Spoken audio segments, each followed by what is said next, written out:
Yo, it's your boy Ryan, Northwest Sports Fanatics. Back at you with a new video. Today is Monday, November 27th, 2023, with your boy Ryan and the Northwest Sports Fanatics. Make sure you guys subscribe to the channel. Smash that like button either now or on your way out. Donate to your boy if you can. Cash App $ ORION NWSF or the YouTube Super Chat right here. We got Monday Night Football, the Chicago Bears, the Bears versus the Minnesota Vikings. Justin Fields versus Joshua Dobbs, and I am ready for this matchup. Not the greatest matchup on paper, but as long as I get Justin Fields and DJ Moore, and then I get a little bit of Joshua Dobbs, Jordan Addison, TJ Hawkinson, and then after next week's bye, the following week, around week 14, we should be able to get Jay Jetta, Justin Jefferson back. I haven't been able to use him in fantasy since pretty much the first month. And I'm really looking forward to implementing him into the lineup. And everyone wants to see what that chemistry is going to be like with Joshua Dobbs, the Pastronaut, with Jay Jetta, Justin Jefferson. Hope everyone had a fantastic Monday. Your boy is on a grind. I ended up busting out 4 reaction videos. One got blocked on YouTube, but I put it up on my Twitter account, and you can go and check those out as well. And I'll try to bust out a few more of those videos as we go into tomorrow. But the ones that I ended up doing, let's see what. I started off with the Saints and the Falcons representing the NFC South, the Jags and the Texans, 2 of my favorite teams in the AFC, the Chiefs and the Raiders. And then I ended up doing the Bills and the Eagles. And it seems like the NFL, usually when it ends up being a good matchup, they seem to like to block, like a video a week for me, sometimes 2, which is a little unfortunate because that Bills and Eagles game was lit. But again, if you end up wanting to watch that, I'll end up putting any video that gets blocked on YouTube or partially blocked on Twitter, and then you can end up watching my reaction there as well. Daniel in the building, what's good? Sarah in the building, what's good? Sunny Gray, nice pickup there. Let's get to 100 and donos. And again, I'm looking forward to this matchup. I know a lot of NFL fans like their own teams, and they only like superstar teams. But for someone like me that loves fantasy, loves watching film, loves watching guys progress and get better, and also good matchups. And we already know the Chicago Bears aren't a very good team, but at least Justin Fields is playing with DJ Moore, and we'll see what kind of offense that we're going to get, obviously with Khalil Herbert and a few of those other guys at the running back position. And I'm here. I got Joshua Dobbs. I'm starting him in fantasy. I want to be able to see him get over 20 points. That way I can kind of get to a point where I have to decide, do I want to run with Joshua Dobbs? Do I want Sam Howell? Or do I want to use Patrick Mahomes? And shout out to Patrick Mahomes against the Raiders, right? I didn't know if he could end up, getting 20 points in fantasy, but he finally got there. They started slow against the Raiders, and they were down 14-0. I got a little nervous, but then obviously Mahomes started to pick it up as the game went along, and I'm confident with those 3 quarterbacks. Now, I also had Kyler Murray for a little bit, but I couldn't really roster 4 quarterbacks. I have a need at running back, so I have to make sure I have at least 4 running backs just in case something happens to Rachaad White and David Montgomery. But I'm feeling good about my chances, winning the chip, and we'll see where it goes. Let's go, baby. I am ready. You turn the volume up here. All right, here we go.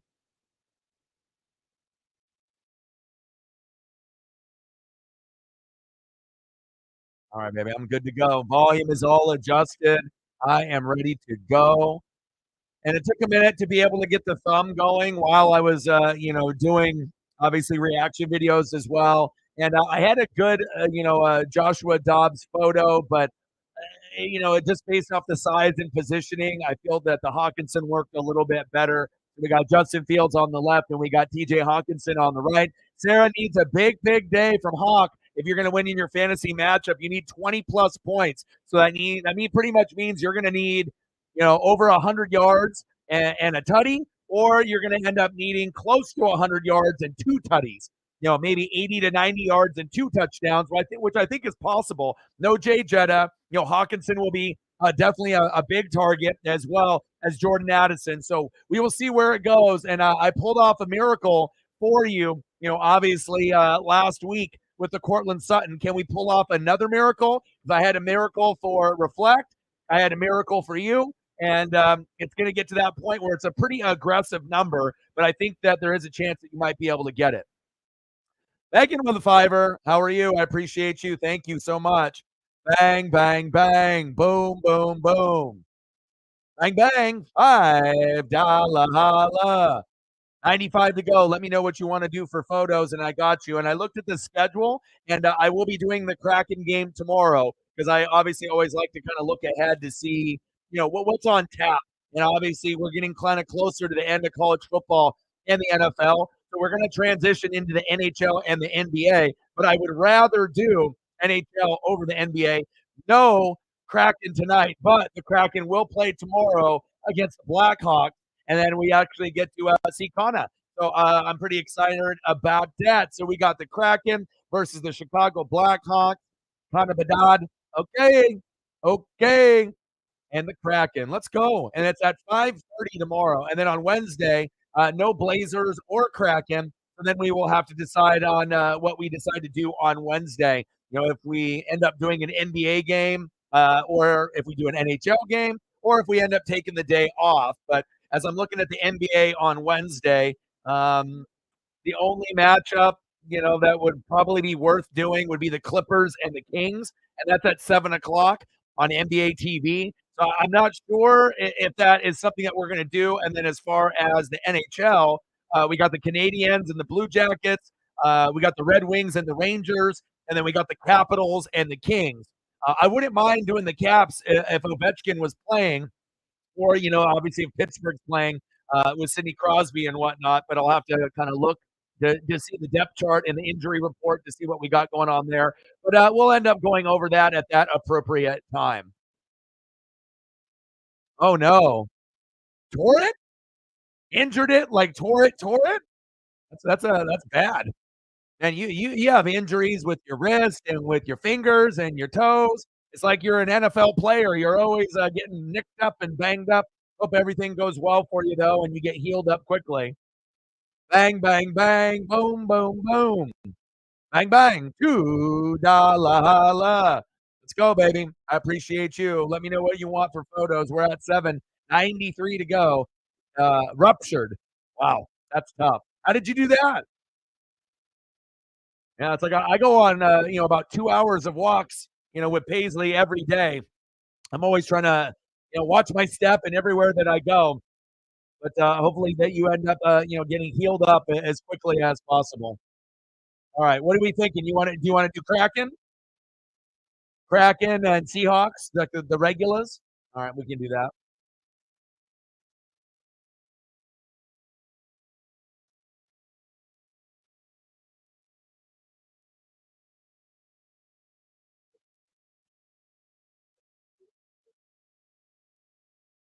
Let's go, baby.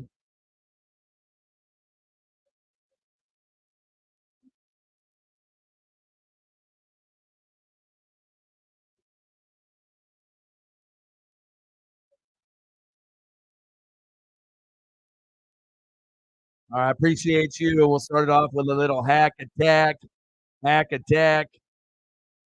You said he likes to show some emotion from time to time, which he should.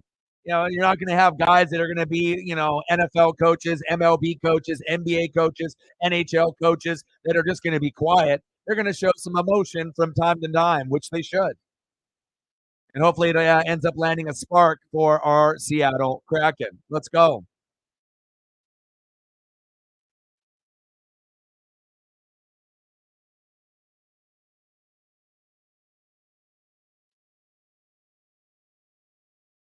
And I'll throw a couple Pete up here for you.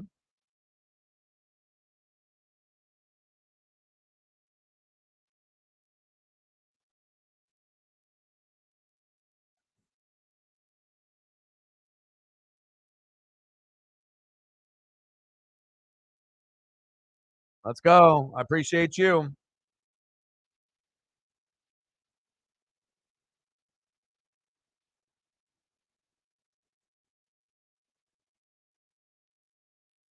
Let's go. Handsome guy. Look at him. Look at him. Let's go, baby. Kickoff just right around the corner, baby. Prayers up. You got a chiropractic appointment? Nice. Who? The Mariners? Who's that? Yeah, we're not. I mean, it sounds like we're not going to spend money. So what's new? The Mariners never spend money. So no Blake Snell, even though he's from the area. No Shohei Ohtani. No good players, and then we traded away one of our best players in Eugenio Suarez for 2 bags of chips. So I guess that's just the life of being a Mariner fan. You know, when you're out here in the Pacific Northwest and you're fans of the teams in Oregon and Washington, there's a lot of I don't want to say depression, but there's a lot of ups and there's a lot of downs, and most of the time it's a lot of downs, and you have to kind of wait for the team to get good, and once you build it up, then it's going to be success, and you're going to be on like cloud nine. But again, it's not going to last forever, and you have to make sure you're soaking in that greatness for that short period of time, whatever it may be. Whether it be the Seahawks or the Mariners or the Kraken or the Blazers or the Ducks or the Beavers or any of the teams that we're talking about. And then eventually we're going to get the Sonics back, which will be very cool. And then we'll be able to do some Sonic and Blazer games in the future as well. Loki's in the building. What's good? Let's go, baby. I'm ready. I am ready. Let's go, baby.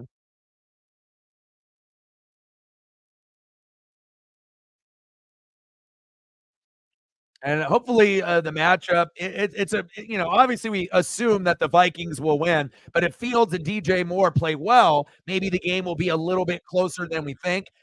Chicago's defense most of the time is non-existent. So I got Dobbs starting in my fantasy. So obviously I want him to go off. And I really do feel, depending on how your team is structured, if you have Joshua Dobbs, you may be able to win a fantasy championship with him as your quarterback. Of course, I got Sam Howell and Patrick Mahomes as well, because I need to make sure I rotate these guys, game in and game out. Obviously Dobbs has got a bye next week, but it's either Patrick Mahomes at Lambeau on the road in a red matchup, which I don't like. They played pretty well against the Lions on Thanksgiving. So I'm not sure if I want to do Mahomes against that Packer defense at home, but it's Mahomes. And so if he can play well against the Raiders, we know the Packers are better, but I'm not thinking 20 points or more, but probably I'm hoping 15 to 19. And then obviously I got Sam Howell. He's going against the Dolphins. So I might go with Sam Howell in that particular matchup, but I would prefer to go with Joshua Dobbs the rest of the year, just because he is a dual threat, just like Justin Fields was last year when I had him with Justin Herbert, Geno Smith, and Justin Fields. It's like you look for those guys that can throw for 2 touchdowns and maybe run for 1 or 2. And then if you have an epic day, then you get 3 touchdown passes and 2 on the ground, and you get a total of 5, and then you're sitting at 40 to 50 points with your quarterback, and you probably ended up winning your matchup. So let's go, baby. Let's go. Oh, yeah. Oh, yeah. Finley is, but we already knew that was going to happen. And there's going to be a lot of coaches that are going to get fired this year, probably 5 to 10. There's going to be a lot of movement. Absolutely.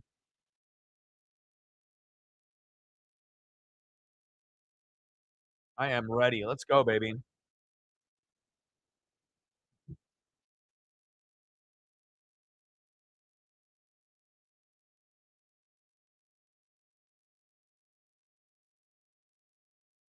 Monday night, baby.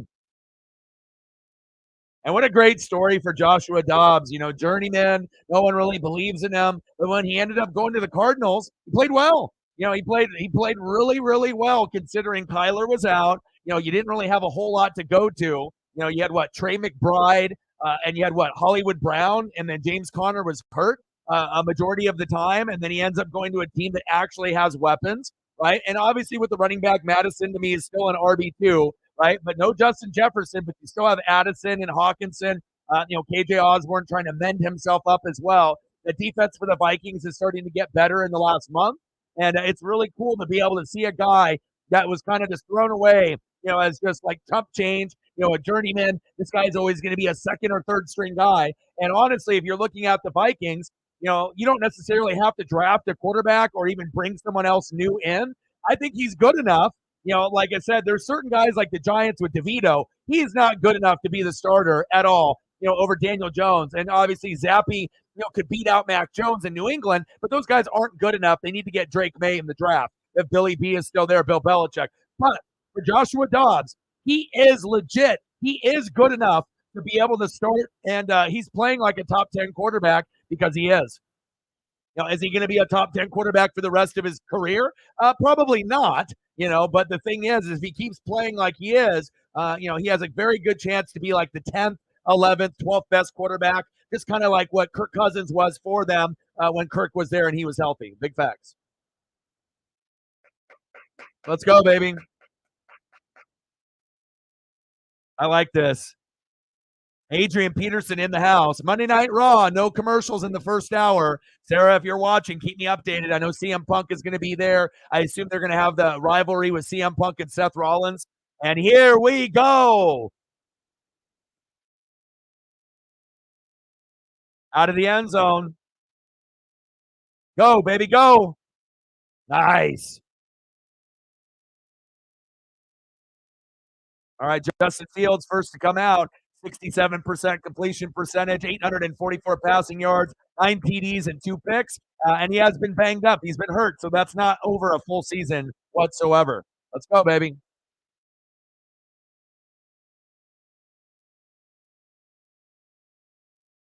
Nice. Happy early birthday. Finley, what's good?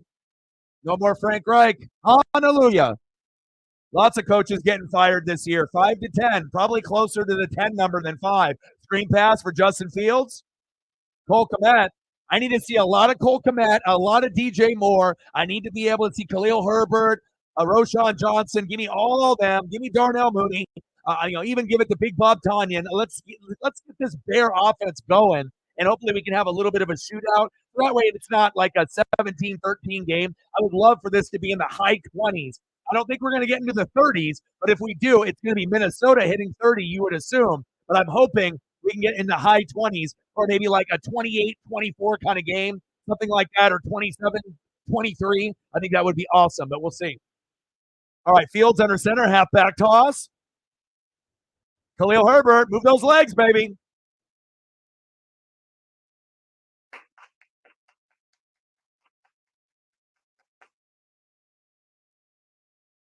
Oh, nice. Heck yeah. Danielle Hunter, I see you. Lots of names on that list, though, that really aren't the greatest. You know, Obviously, we know Harrison Smith is at the end of his career. He can still make plays, but again, sometimes it's those no-name guys grouped together, and then you end up getting a guy that ends up being a name. But not a lot of familiar names for the average fan. Looking at that Minnesota defense, the only one that seems familiar are Harrison Smith and Danielle Hunter for most people. Fields, DJ Moore, first down, Bears.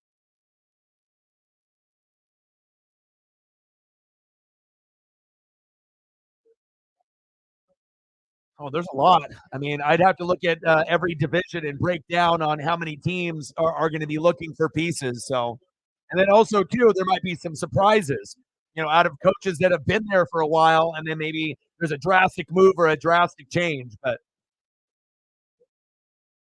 obviously, the shittier of a team that you are in the NFL, the better chance that you might end up firing your coach or your coordinator or coordinators.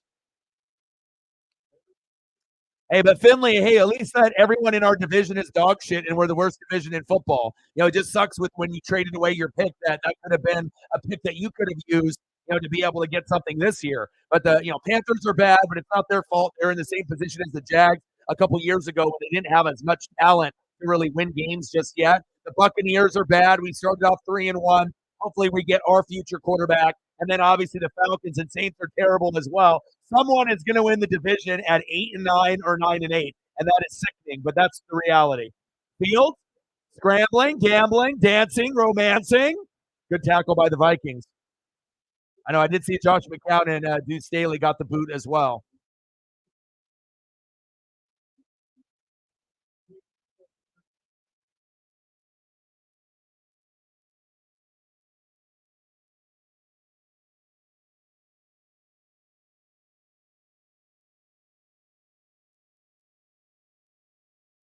Let's do a live look at Frank Reich, right? A live look at Frank Reich and McCown and Staley coming up in a moment.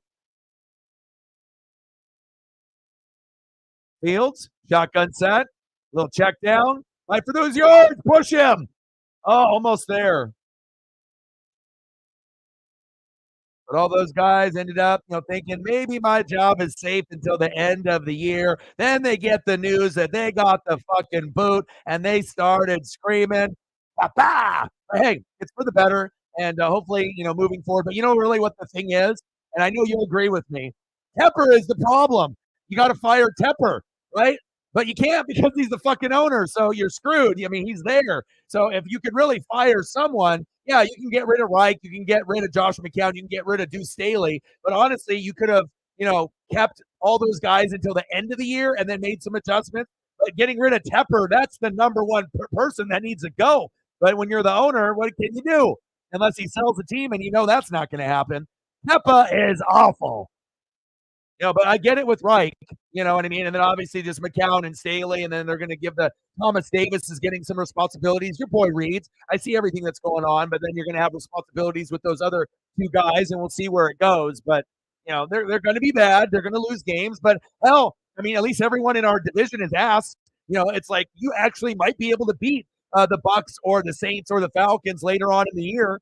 And at this point, wins and losses, I'm not sure if it really matters because Chicago gets your draft pick, but you know, I guess it just determines on where their pick is based on how you win or lose. So, right, but there'll be someone else that you can find to step up. And again, if you got Tepper, what can you do? And like I said, some owners are much better than others, unfortunately, and it's just like with the Washington Redskins, the Washington football team, with the Dallas Cowboys. There's certain people that have too much control, and you can definitely tell what are the good owners and what are the bad owners.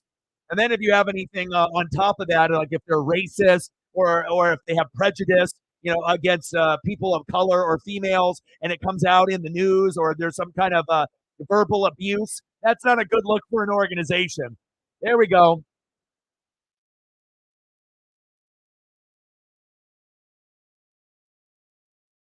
Down Bears. Who's changed? There'll be someone better than Staley that you'll be able to implement, and hopefully you'll get the right type of people.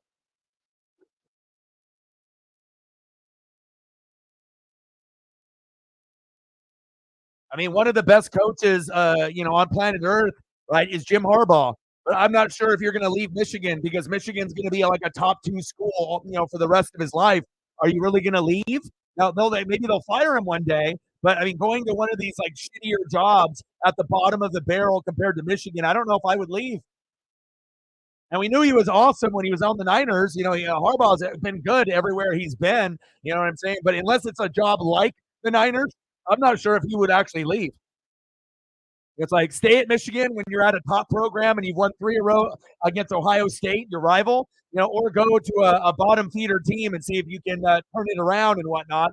And then you may or may not. But then at that point, it's not like Michigan more than likely will give you their job back 5 years down the road if you try this NFL experiment. But Harbaugh will always have a job. It just depends on where you want to go. And there's not very many hard ass guys that I like, that are very strict. You know what I mean? Like a Bill Belichick type. Most of those guys don't work out in the NFL because if you're strict and you don't get results, they're like, fuck you. I mean, I'm not going to listen to you. But if you're strict and you get results, then they respect you, right? And Harbaugh is well respected, from his playing days and to his coaching days. So for me, I would be throwing anything I could to try to lure him out of Michigan, but I don't know if he's ever going to be leaving anytime soon. So we will see. Matt in the building. What's good?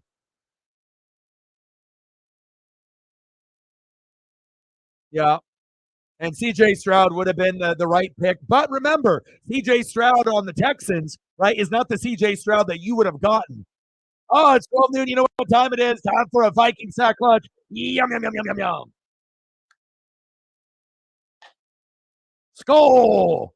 You have to remember because everyone sees CJ Stroud and they go, "Oh my God, he's so good!" Right? Like, what are we doing? But you have to realize, they don't have the offensive line. They don't have Tank Dell. They got Adam Thielen, right, and DJ Shark, but it's not the same. And obviously, CJ Stroud and Thielen would have been blowing up even more than Bryce Young did, right? But still, they're not sitting in a position where everyone is drooling over CJ Stroud. He would be considered like, "Oh, this is a project," but they're not oohing and awing over him like they were.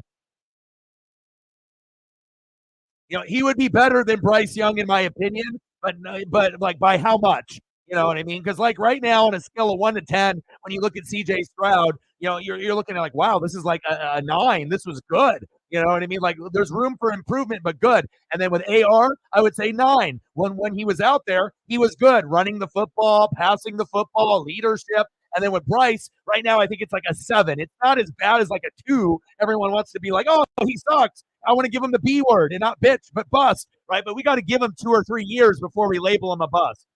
Field goal kick is up. Wide right. No good. Oh, baby.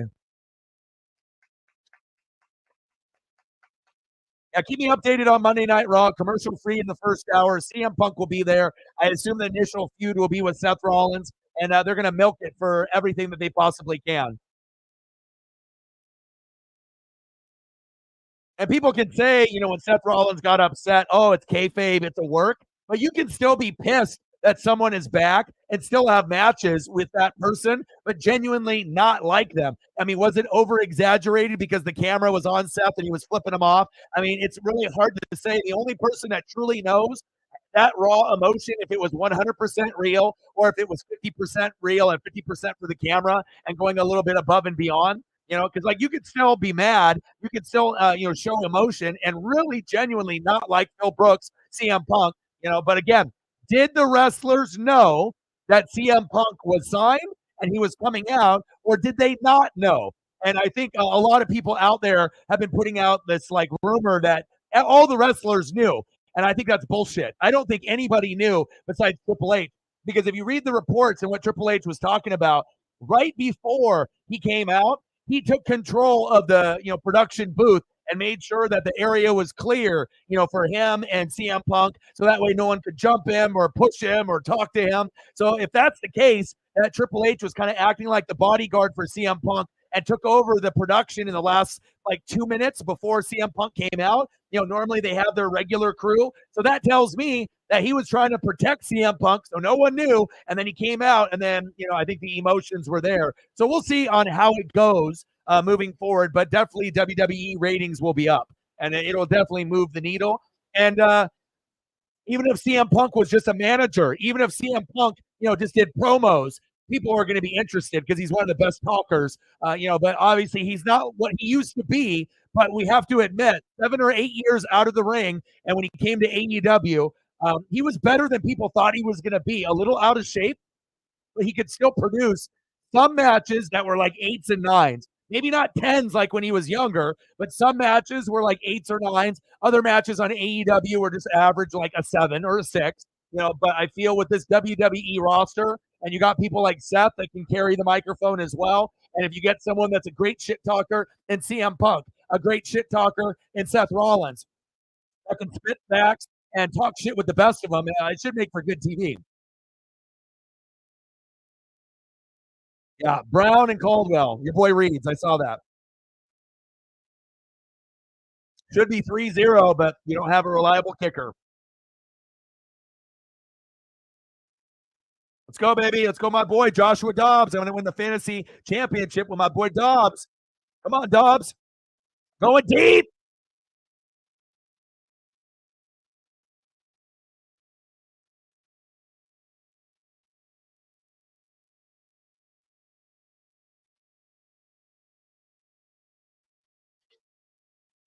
Incomplete. Thank God. I don't want no picks with my fantasy.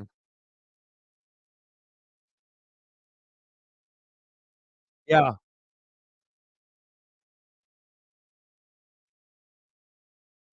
And then I hit the ground.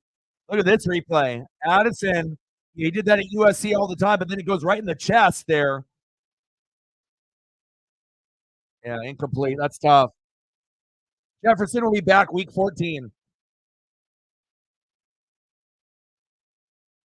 I mean, if anything, it looked closer to an interception for the Bears rather than a catch for the Vikings. You might as well just run the play. He doesn't have the football necessarily. And then the ball comes out. I just run the play and make sure that they don't try to, give it to the Bears rather than give it to the Vikings. Because at one point it looked like Addison had it. Then it looked like the Bear, secondary member had it. And then it obviously hit the ground. So just run a play, move it forward, and keep it going. But Jay Jetta is not back this week. They have a bye week. He'll rest up, and then week 14, that's when Jay Jetta will make his debut, and then I'll finally be able to implement him in my fantasy lineup. Uh-oh. It's 12 noon. You know what time it is. Time for a Chicago Bears sack lunch. Yum, yum, yum, yum, yum. The Bears. Oh, my. Oh, my. I thought I was seeing like a Roquan Smith or a Brian Urlacher. What the hell was that? Okay. Montez Sweat. He's like, you remember me? I was on the Redskins, a.k.a. the Washington football team. You like me? I'll get sack lunches for you. There you go.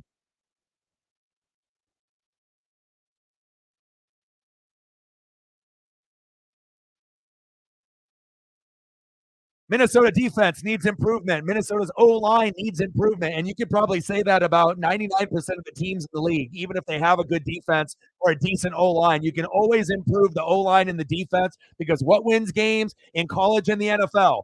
O-line, D-line, defense, coaching, play calling, not quarterback, running back, wide receiver, tight end.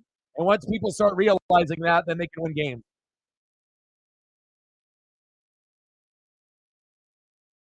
Yeah.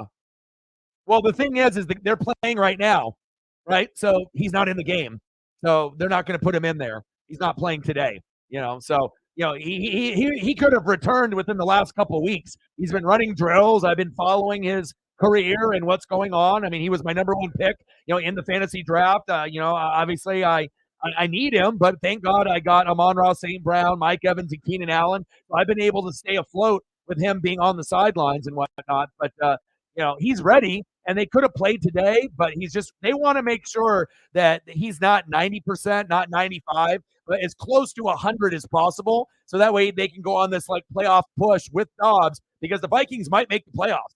So again, we have to see where Seattle goes and where Dallas goes and Minnesota goes. But out of those three teams, Minnesota, Seattle, Dallas, two of them are making the playoffs. One of them isn't. Who's not making it? Is it going to be Minnesota or Seattle? I mean, because it looks like Dallas is kind of trending where they may collect some easy wins against some, so-so teams. So we will see.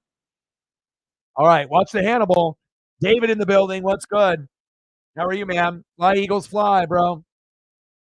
Eagles are fun to watch, man, especially when you're not a hater and you can just enjoy great football. And I ended up doing, the Eagles reaction video, but since that game was so lit, the YouTube blocked it. It's either partially blocked or blocked, and anytime that happens, I'll throw it up on my Twitter so people can still watch it. And it's like 20 minutes long. So obviously the NFL highlight itself was almost 20 minutes. So I don't usually do a whole lot of talking, just like a little bit of an intro. I call the highlights as I see them organically, for the first time, and then a little outro, and then there you go. So Alberto in the building. What's good? How are you?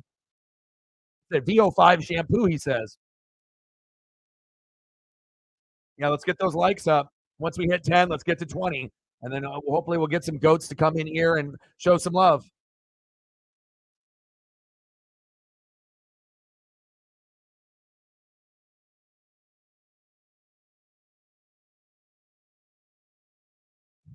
And I've been busy, like I said, went to the store today, Paisley's dog food, $80. 83. It's usually $80 to $83, Ropes like $10, like I said, but as long if I end up having a tough time sometimes financially, and donos sometimes are light, as long as I can make sure that she's okay, that's what matters. All right, Fields, your turn. Fields with the design keeper, RPO, bounce it to the outside. Nice block by Darnell Mooney. First down, Bears. Let's go. Unfortunately, David, it doesn't work like that, bro. Oh, I don't have any kids, Alberto, so Paisley is my child. I don't got any kids of my own, but he's an American Staffordshire Terrier, which is kind of like a pity. And yeah, the love of my life, man. But you would think that it would be that way, David, but again, for me to be over 20,000 subs, sometimes I get treated like I have 20 subs, not 20,000 plus. And likes, subs, views, comments, donos, go. First down, Bears. For whatever reason, YouTube likes to hate on me. Other YouTube streamers like to hate on me. People in general like to hate on me. But I'm going to keep going. I'm going to keep grinding. But what I do know is that the big boys at ESPN, EA Sports, Pat McAfee Show, NFL Network, they watch. They like to be able to see, what we're talking about. They know that I got my ears on the streets. They know I cover all 32 teams, and I'm covering all sports. So if they want to be lazy and they don't want to do their job, they can come in here or have someone on their social media team, watch the stream or peek in, and then come up with some new catchphrases, come up with some cool nicknames, and come up with some cool insight. Oh, baby, it's 12 noon. Oh, and he throws it out with a chest pass. Oh, baby.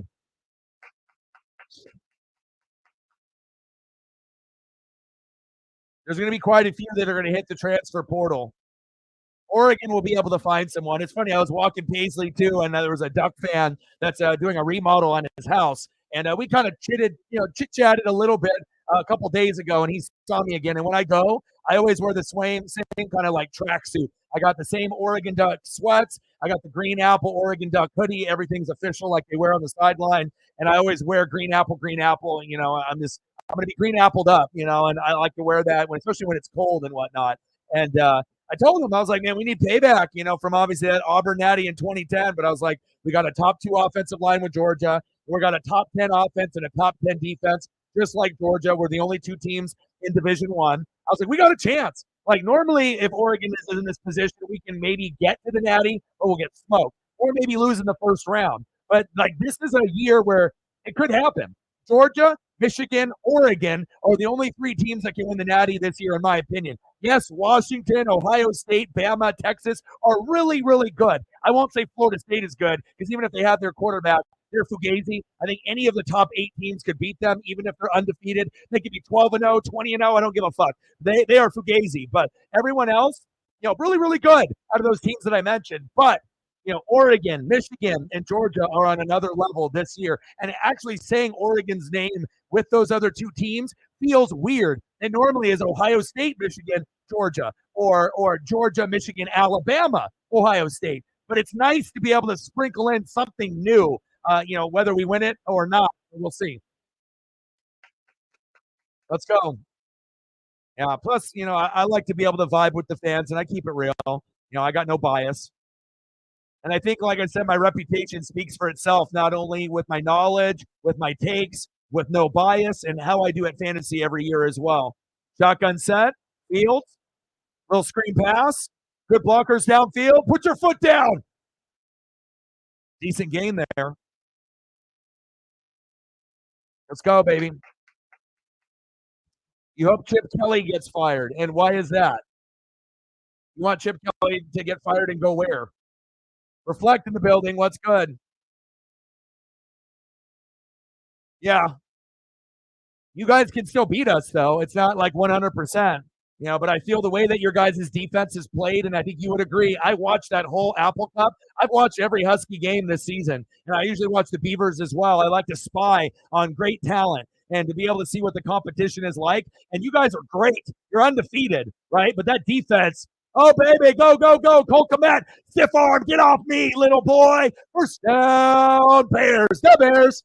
Mike Singletary would be happy for that one. I see you. Richard Dent would be happy. Okay, Jim McMahon with the headband would be happy. But if the Huskies play like they did at home, you guys will be fine and you probably will win.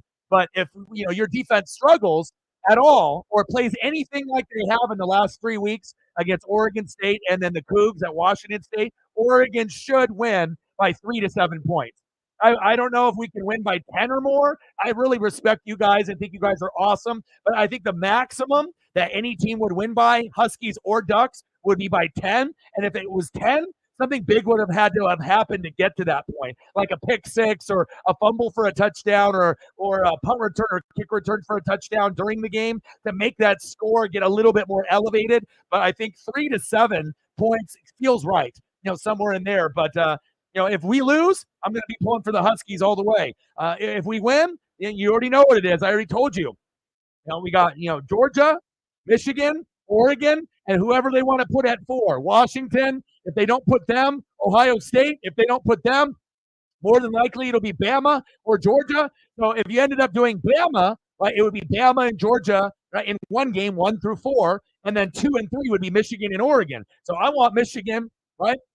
And then I want Washington, then I want Michigan, then I want Georgia. But it all depends if we can get past, but to me, the way that the games are played and the way being hot and healthy at the right time, and anything can happen. But it looks just to me, the strongest three teams in college football right now, even though we have a loss and the Huskies are undefeated, I feel the way that we've been playing as of late, I feel that we've been playing just as good as anyone in the country, including Michigan and including Georgia. And those guys have amazing defenses, but it just feels like there's a little wiggle room this year, and there might be a champion, not from the SEC. And even if that's Michigan, good for them. I mean, I've always wanted Ohio State and Michigan to win it all, just so it's not Georgia and not Bama every year. And then if it's not those two fucking teams, it's goddamn LSU with a fucking super team with Joe Burrow, Clyde Edwards-Helaire, Jay Jetta on one side, Justin Jefferson, and Jamar Chase on the other. What kind of bullshit is that? That's like the craziest shit ever, right?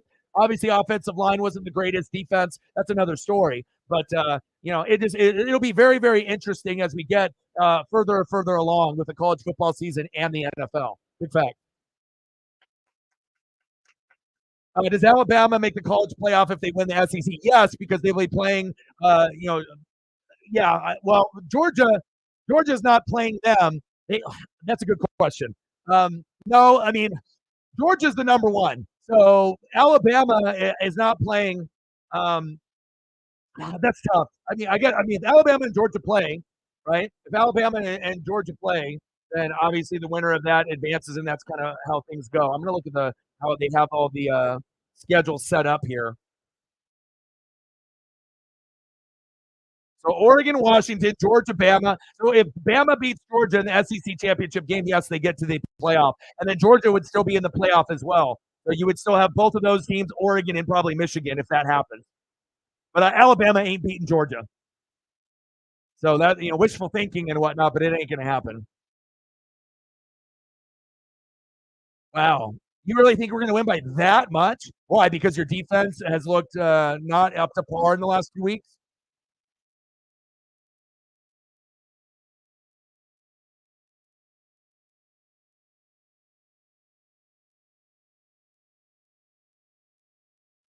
I think your offense is awesome. Our offense is awesome. But like I said, the difference is our O-line and our defense. Our O-line is top 2 in the country. We got the best center in the country with Jackson Powers. And we got a top 10 D. And we only have one Alabama transfer. You know what I mean? That came over. So it's like, a lot of these other like lower, like Bassa and some of these other guys that I think were like more like role players, and we didn't really think that they would be great. But everyone has been coming together, and the recruiting class is going to continue to get better and better. I believe we have the number 6 recruiting class next year, and a majority of those guys are 3, 4, 5-star blue chippers on defense. So, my dreams are finally coming true, where the defense is going to be just as good as the offense, and maybe one day even better. Like top 5 defense, top 10 offense. That would be a dream for me. Shotgun set, field, screen pass. Fight him off.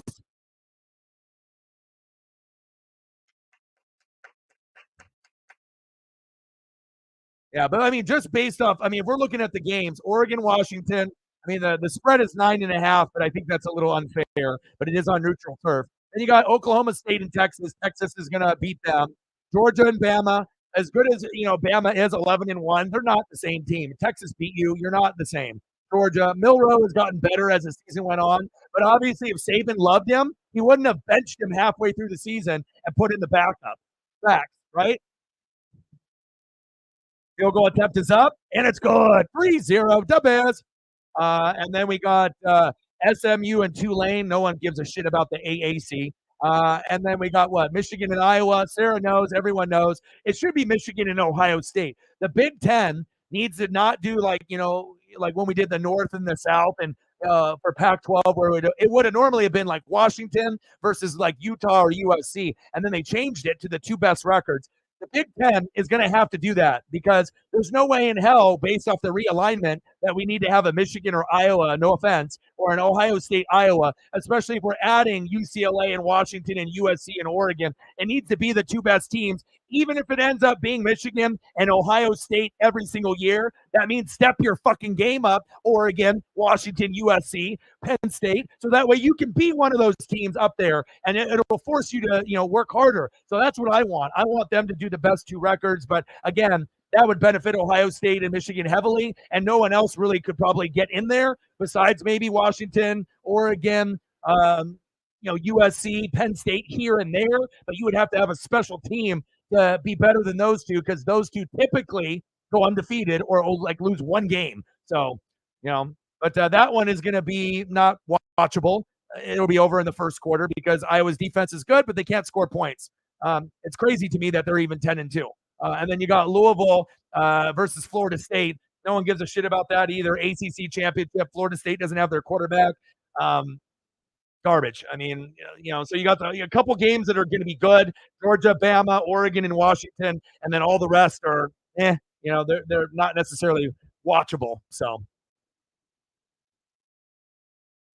SEC championship. Well, of course, you got all kinds of Bama and all kinds of Georgia players in there.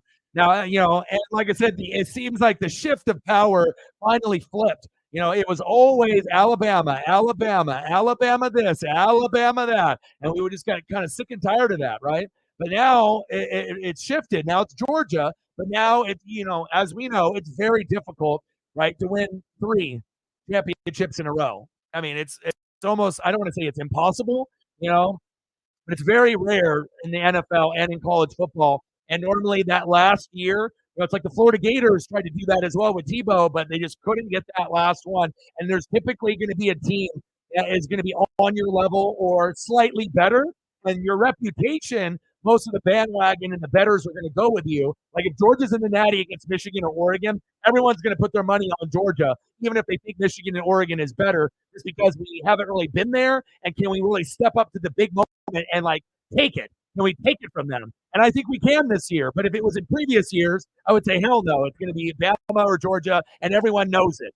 Everyone knows it, besides Michigan and Ohio State fans that are delusional, right? But now, this year is the first time in 20 years where legitimately there's probably 3 or 4 teams that could win it all. And I don't know if anyone would really be surprised unless you are a bandwagon fan or you only watch SEC or you're, Georgia, Bama biased or whatever it may be. But it's going to be a lot of fun.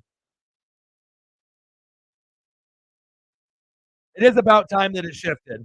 And like I said, I'm really sad the Pac-12 doesn't fucking exist anymore. But the Big Ten is going to end up being the powerhouse. You're going to have Bama, Georgia, Texas, and Oklahoma, right? But then on the other side, you're going to have Michigan, Ohio State, Oregon, USC, Washington, Penn State. So to me, the Big Ten is going to be the super conference that everyone wants to go to, and the shift in power is going to change. And then if we start winning natties at Ohio State, Michigan, and Oregon, then we're going to be able to step up, and we're not going to be afraid to schedule those people if we need to. All of a sudden, Oregon and Georgia, and it's not going to be Georgia beating us by 40.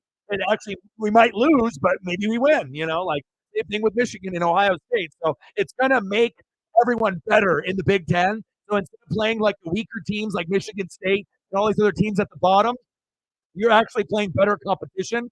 Washington, USC, Oregon, hell, even UCLA.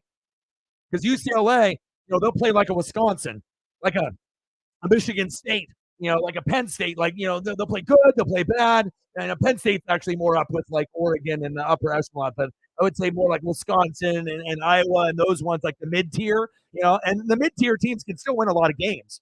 It just depends on the schedule and who you have there. So.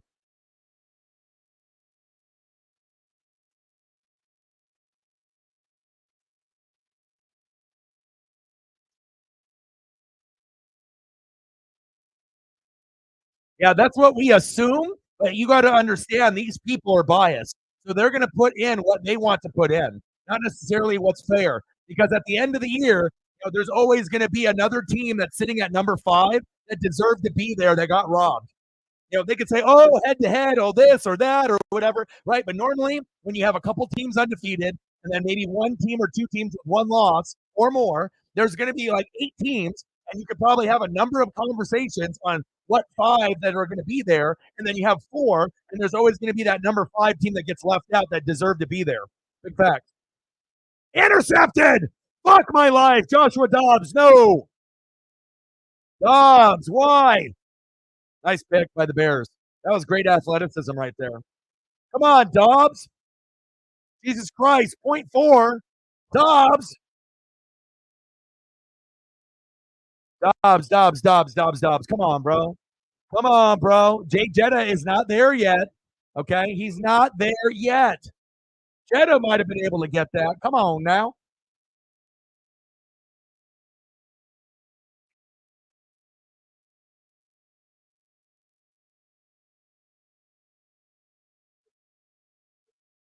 And I don't really care who wins the game between the Bears and the Vikings, but I just want my fantasy players to do well. Just like anyone else that cares about fantasy, you want your guys to do well, whether they're on the bench or starting. But obviously, if they're starting, even if I've already won this week, I want to be able to trust Joshua Dobbs. But do you know what I'm saying, Matt? Normally you would be right? But like with Florida State, if they get in as the number 4 team over Texas or Bama or Ohio State, why? Because they're undefeated in a shitty conference, and then they're going to play Georgia and lose by 50? No one's going to watch that. Michigan, Oregon will be an awesome game, but Georgia, Florida State is terrible. So what do? Do you really put Florida State in based on they earned it? Or do you put in the other teams, Texas, Bama, Ohio State, because you know they're battle tested in a better conference and are better? Think about it, right? Does anyone think that Florida State can win against any of the 3 teams if it ended up being Oregon, Michigan, or Georgia? Fuck no. You get fucking mollywopped. I don't give a shit if their starting quarterback got hurt or not. Even if he was there, they still would get their ass kicked. They're a good team, but they're not on the same level as elite chip teams. All the chip. You feel me? No one wants to see that matchup. Everyone would love Georgia, Texas, Georgia, Bama, Georgia, Ohio State. No one wants to see Georgia, fucking Florida State. And in the playoff? I mean, what kind of ratings is that going to get? The first quarter, and then everyone just turns it off and waits for Michigan and Oregon, if it ends up being that? Fields throws it away. But do you see what I'm saying? Like I said, based off the positioning, it would be the thing that would be, like what, fair is Florida State gets there. But again, fair is not something that these people use. It's all political, and it's about ratings and money. And you're losing money if Florida State is undefeated, and then they're there in that game. In the one circumstance, you don't put an undefeated team in the top 4 because they're not good. And you can say the reason why we don't put you in there, bitch, you're 12-0. You haven't played anybody. What the fuck have you played?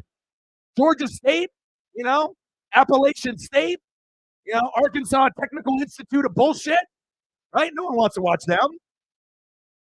It ain't the same type of team like Jameis was on when they won the Natty.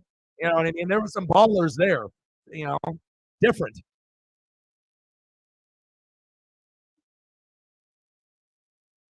I mean, if we assume that Oregon beats Washington, right? Michigan is definitely beating Iowa, and Georgia is beating Bama.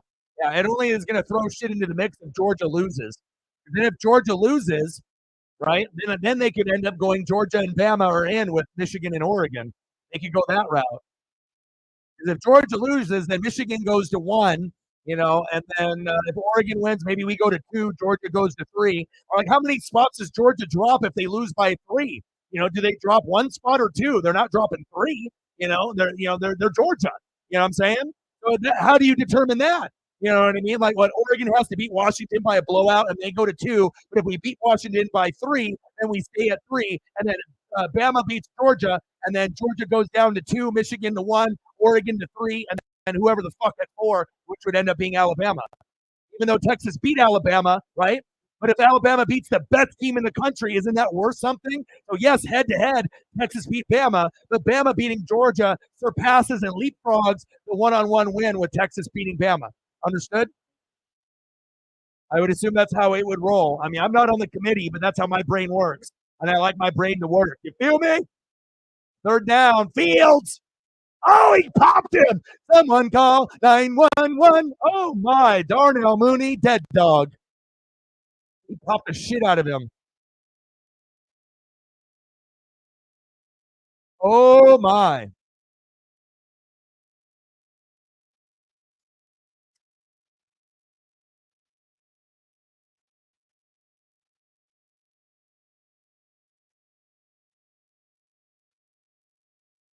I mean, it all depends on what happens, in these games, But again, the team that's going to get ripped off the most is going to be Ohio State, Texas, and Alabama because you're going to be sitting there with probably a loss, thinking that we should be the number 4 team with Oregon, Michigan, and Georgia, and then they're going to get fucked by one. I mean, think about that. You have an argument for Florida State undefeated if they go undefeated. You got an argument for Texas. You got an argument for Bama, and then you got an argument for Ohio State. I mean, see what I'm saying? There's always going to be 5, 6, 7 teams, and you could think of like 4 teams that could be the last team. But there's always going to be some bullshit answer, and not everyone is going to agree that the number 4 team should be the number 4 team unless Bama beats Georgia, and then Bama and Georgia are in with Oregon and Michigan. Then no one bitches. So if that's what we get, and the refs call it for Bama, then we don't have to hear Florida State argue and bitch. They can go undefeated, but sorry, you're not in. You would have to put Bama in beating the number 1 team. Could you imagine if Bama beats Georgia and then Bama doesn't get into the playoff and they put in Florida State or Texas instead? They would riot. And then imagine if they beat them by like 20, like somehow Alabama beats Georgia, 33-13. Then what do you do? Like, not that it's going to happen, but it's sports, right?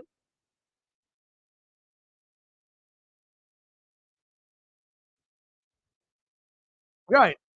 I mean, you got to think, okay, with the amount of NFL teams that we have, right? It's like you end up having like 12 to 14 teams in the playoffs out of what, 32 teams, right? 16 and 16. So why in the hell with the BCS and obviously in the college football playoff, there's 100 to 120 Division 1 teams. Over 100. Why is there only 4? Like who came up with that nonsense? 4 out of over 100, and then the NFL does 12 to 14 out of 32. Make it make sense. And we know they're greedy and it's all about money. So if you have more teams in the playoff, that means more games. More games equals more money. I mean, do I need to lead college football in the finance room? Is it that hard to figure out? You don't care about the athletes. You just want to make money off of them, right? And it's all about money, money, money, right? So the more games, right, the more money. It's pretty simple, right? So obviously getting it to a point where we have a 16 team playoff, but I'll start with 8 and then 12 and then, 16, however way they want to do it, but doubling it and then, 8, 12, 16, and then maybe at one point 24, but I think 16 will be the number that they'll cap out on. It will never get any higher or lower. 16 will be the magic number. 8, 12. I think they like that idea. You know what I mean? But 16, should be it. Like if it was me personally, I would do 8, and then I would skip 12, and then I would do 16 and say that's it. And then so that way 1 and 16. And then the thing is when you're doing this like playoff structure, it's going to get really spicy when 7 and 8 play because then you don't know what the fuck's going to happen, and then you'll get upsets with some of these matchups too. Of course, 1 and 16 if it's like Georgia versus Penn State or whoever the hell 16 is at the time, Oregon State, that's going to be an obvious win, but it's going to be fun because there's so many good teams. The top 25 is sprinkled with greatness, right? So, it's a matter of time, but at least we're going to get that, and then that'll be more streams to do and more enjoyment that we're going to have to be able to evaluate some college football talent. $7. Let's get to a hundo. Let's let your boy eat dinner instead of eating air and fingernails. How does that sound? Your boy is one of the best in the world. Okay. We know this. 14 for 17 for Fields, 0 for 2 for Dobbs. What is going on?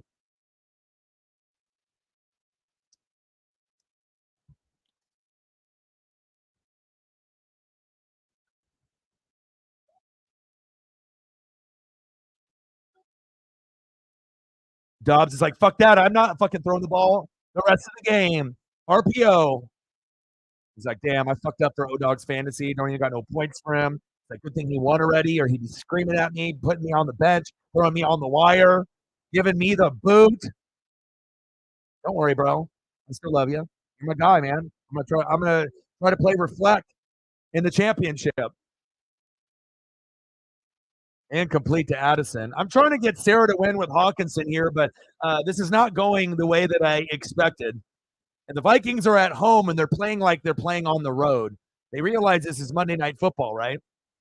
And I get it. You know, you really want Jay Jetta to come back. You got to wait 2 more weeks. They have a bye next week. So he's not playing, obviously, today. He's not, fully cleared.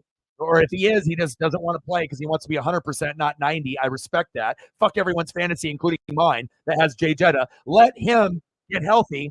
Fuck our fantasies. But then when he gets in there, we're going to be like, yes, because there's going to be a chance where he can hit 20 to 30 right out of the gate. Or if he plays not as much, limited snaps, or he's still a little hurt, he could still get 10 to 15. But the reason you draft Jay Jetta is to get 20 to 30 every week, like Christian McCaffrey. Facts. Regardless of who the quarterback is, Dobbs can get him the ball as good as Cousins did. I would hope. Osborne back in the lineup. Good to see him there.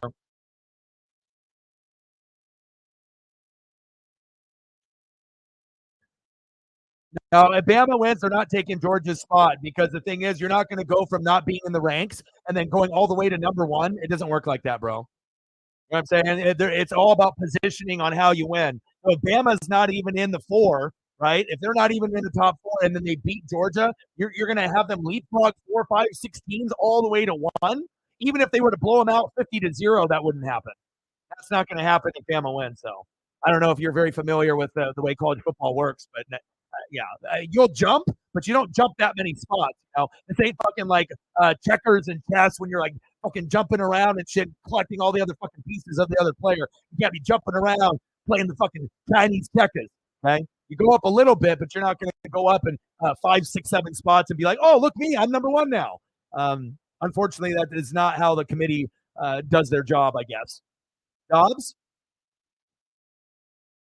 Oh, penalty flag.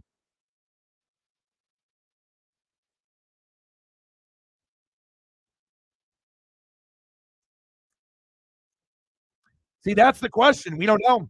It depends on how much they win by, and if they want to have bias with Florida State because they're undefeated, right? Do they put them in, or do they get hot water heat because they don't get in, and then they say, well, we're going to put in Alabama instead because they beat Georgia, and even though Florida State's undefeated, we're going to do it because they're in a shittier conference. Agreed?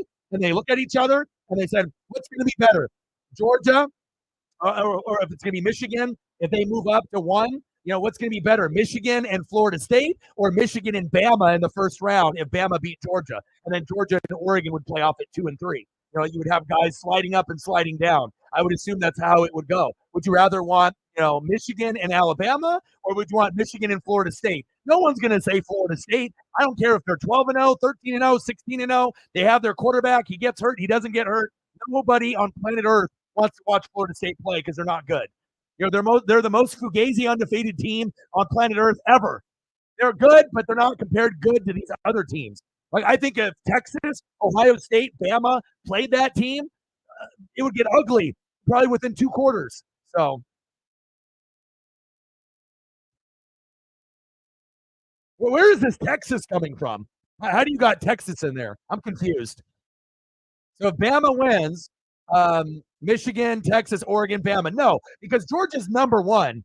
Okay. So if Georgia's number one and if Bama wins, Georgia's still in. They just drop 1 spot, maybe 2. So the Texas is not, they don't have a chance. They're not in. 100% not in. They're looking up. They're like, we got Arch Manning. Yeah, we got Quinn Ewers, but they're not in. There's no situation that they get in. You see what I'm saying? So Georgia gets blown out, 50-0. Maybe they go down 2 spots. Then Bama gets in at 3, 4, then Georgia at 3, Michigan at 1, Oregon at 2. If that were to happen, you know what I'm saying? But if they lose by 3, you know what I mean, then it would probably go, Georgia goes down 1 spot. It would be Michigan, Georgia, Oregon, Bama. I don't see Ohio State or Texas or any fucking scenario getting in, and it's going to come down to that number 4 team or undefeated Florida State, unless the refs rig it. Fuck! Another pick. You got to be fucking kidding me. My fantasy team is just, what the fuck? God damn it, Dobbs. 2 picks? Son of a biatch. But that's the way that shit works, hybrid. You don't move up that much. It's not Chinese checkers. It's not chess. It's not Madden or college football or any of this bullshit on TikTok. There's realistic movement, and it's up and down, but no more than two spots if you're an elite team. They give respect to the elite because they're an elite team in an elite conference and they play an elite schedule for the most part. So,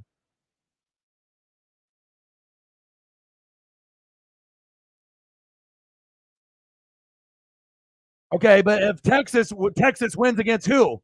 What is Texas in? What game are we talking about? Because I'm very confused about this Texas game that you're speaking of. What are we talking about here?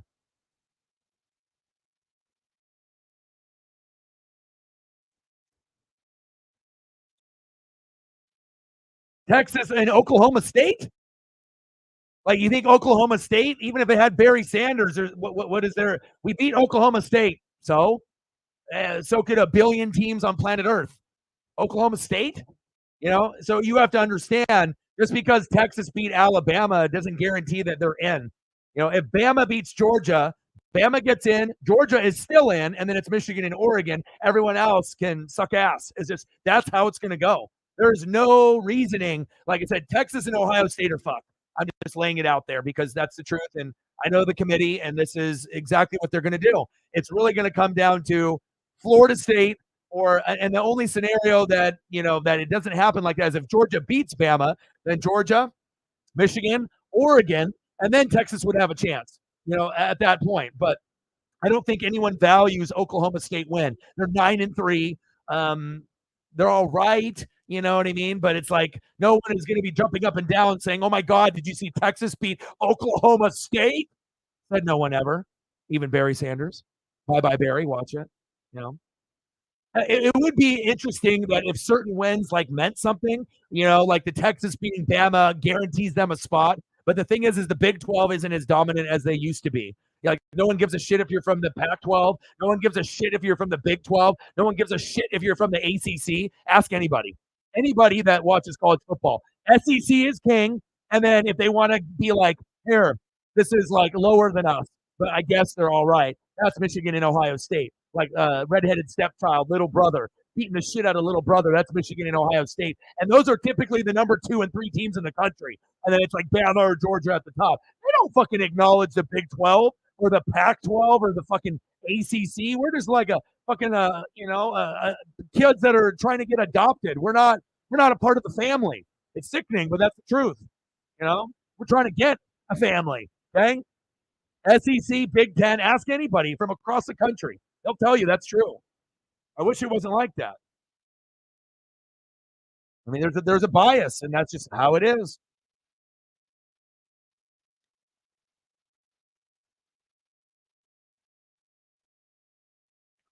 But the only way that I guess the only way it shakes it up is if everyone wins that they're supposed to.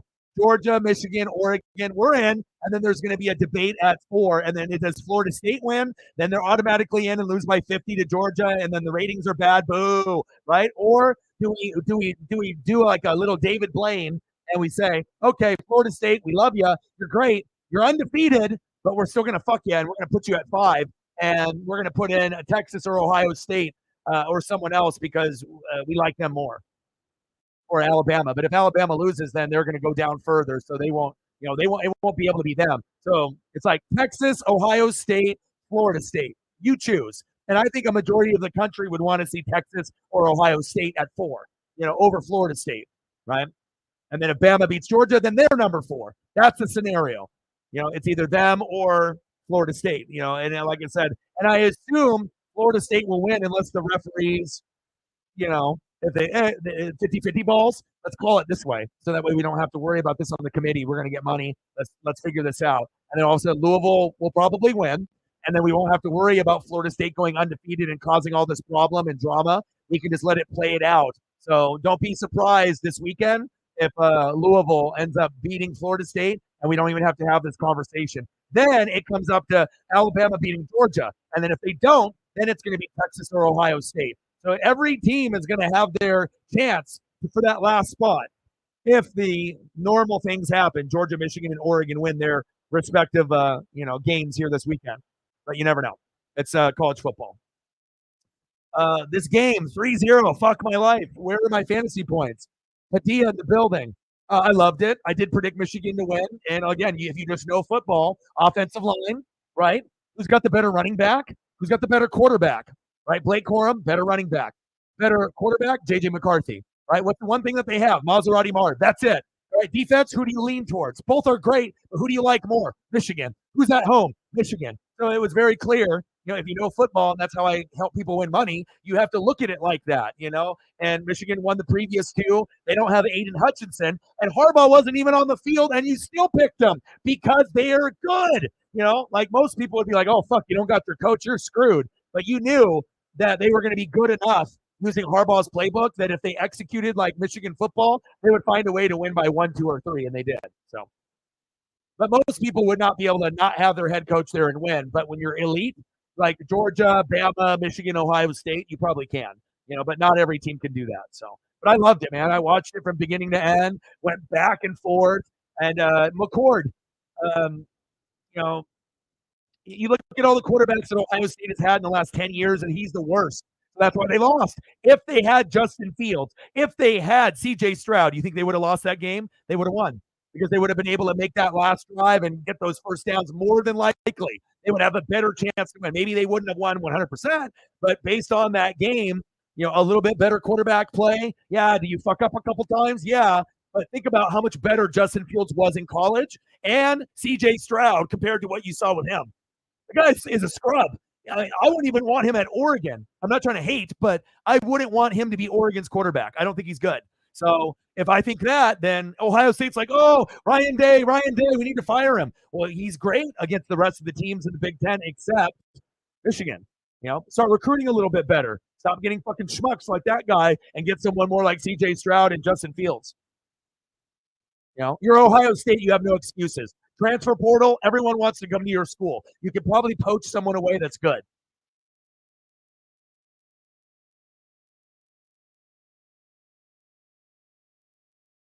Yeah, but that FSU team was good though. That was the Jameis Winston team. He won the Heisman the year before, right? He won the Heisman the year before, and then they won the Natty the year before. But that was just Oregon playing Oregon ball. I think it was more us rather than Florida State, because Florida State was a pretty good team that year. But maybe we were just destined. But I already knew that particular year that we're not winning. We're not winning at all. You play Ohio State, Mariota. You're like, uh-oh. I already knew 100. The only one that gave me goosebumps was the first one against Cam Newton, because I honestly thought that we had a better team from top to bottom. I knew Cam Newton would be amazing. I knew he would be the number one pick. But I just thought that Oregon, if that was one championship that slipped through my fingers, that I thought that we actually deserved to win that game. And then you had the fluke play where Dyer rolled on the back of the Duck player and gained that 15 extra yards. They kicked the field goal and they won. I don't know. I just feel that was the one. I want to be able to see a Duck championship, a Mariner championship before I die. I need to have that happen before I die. I need that for my soul. So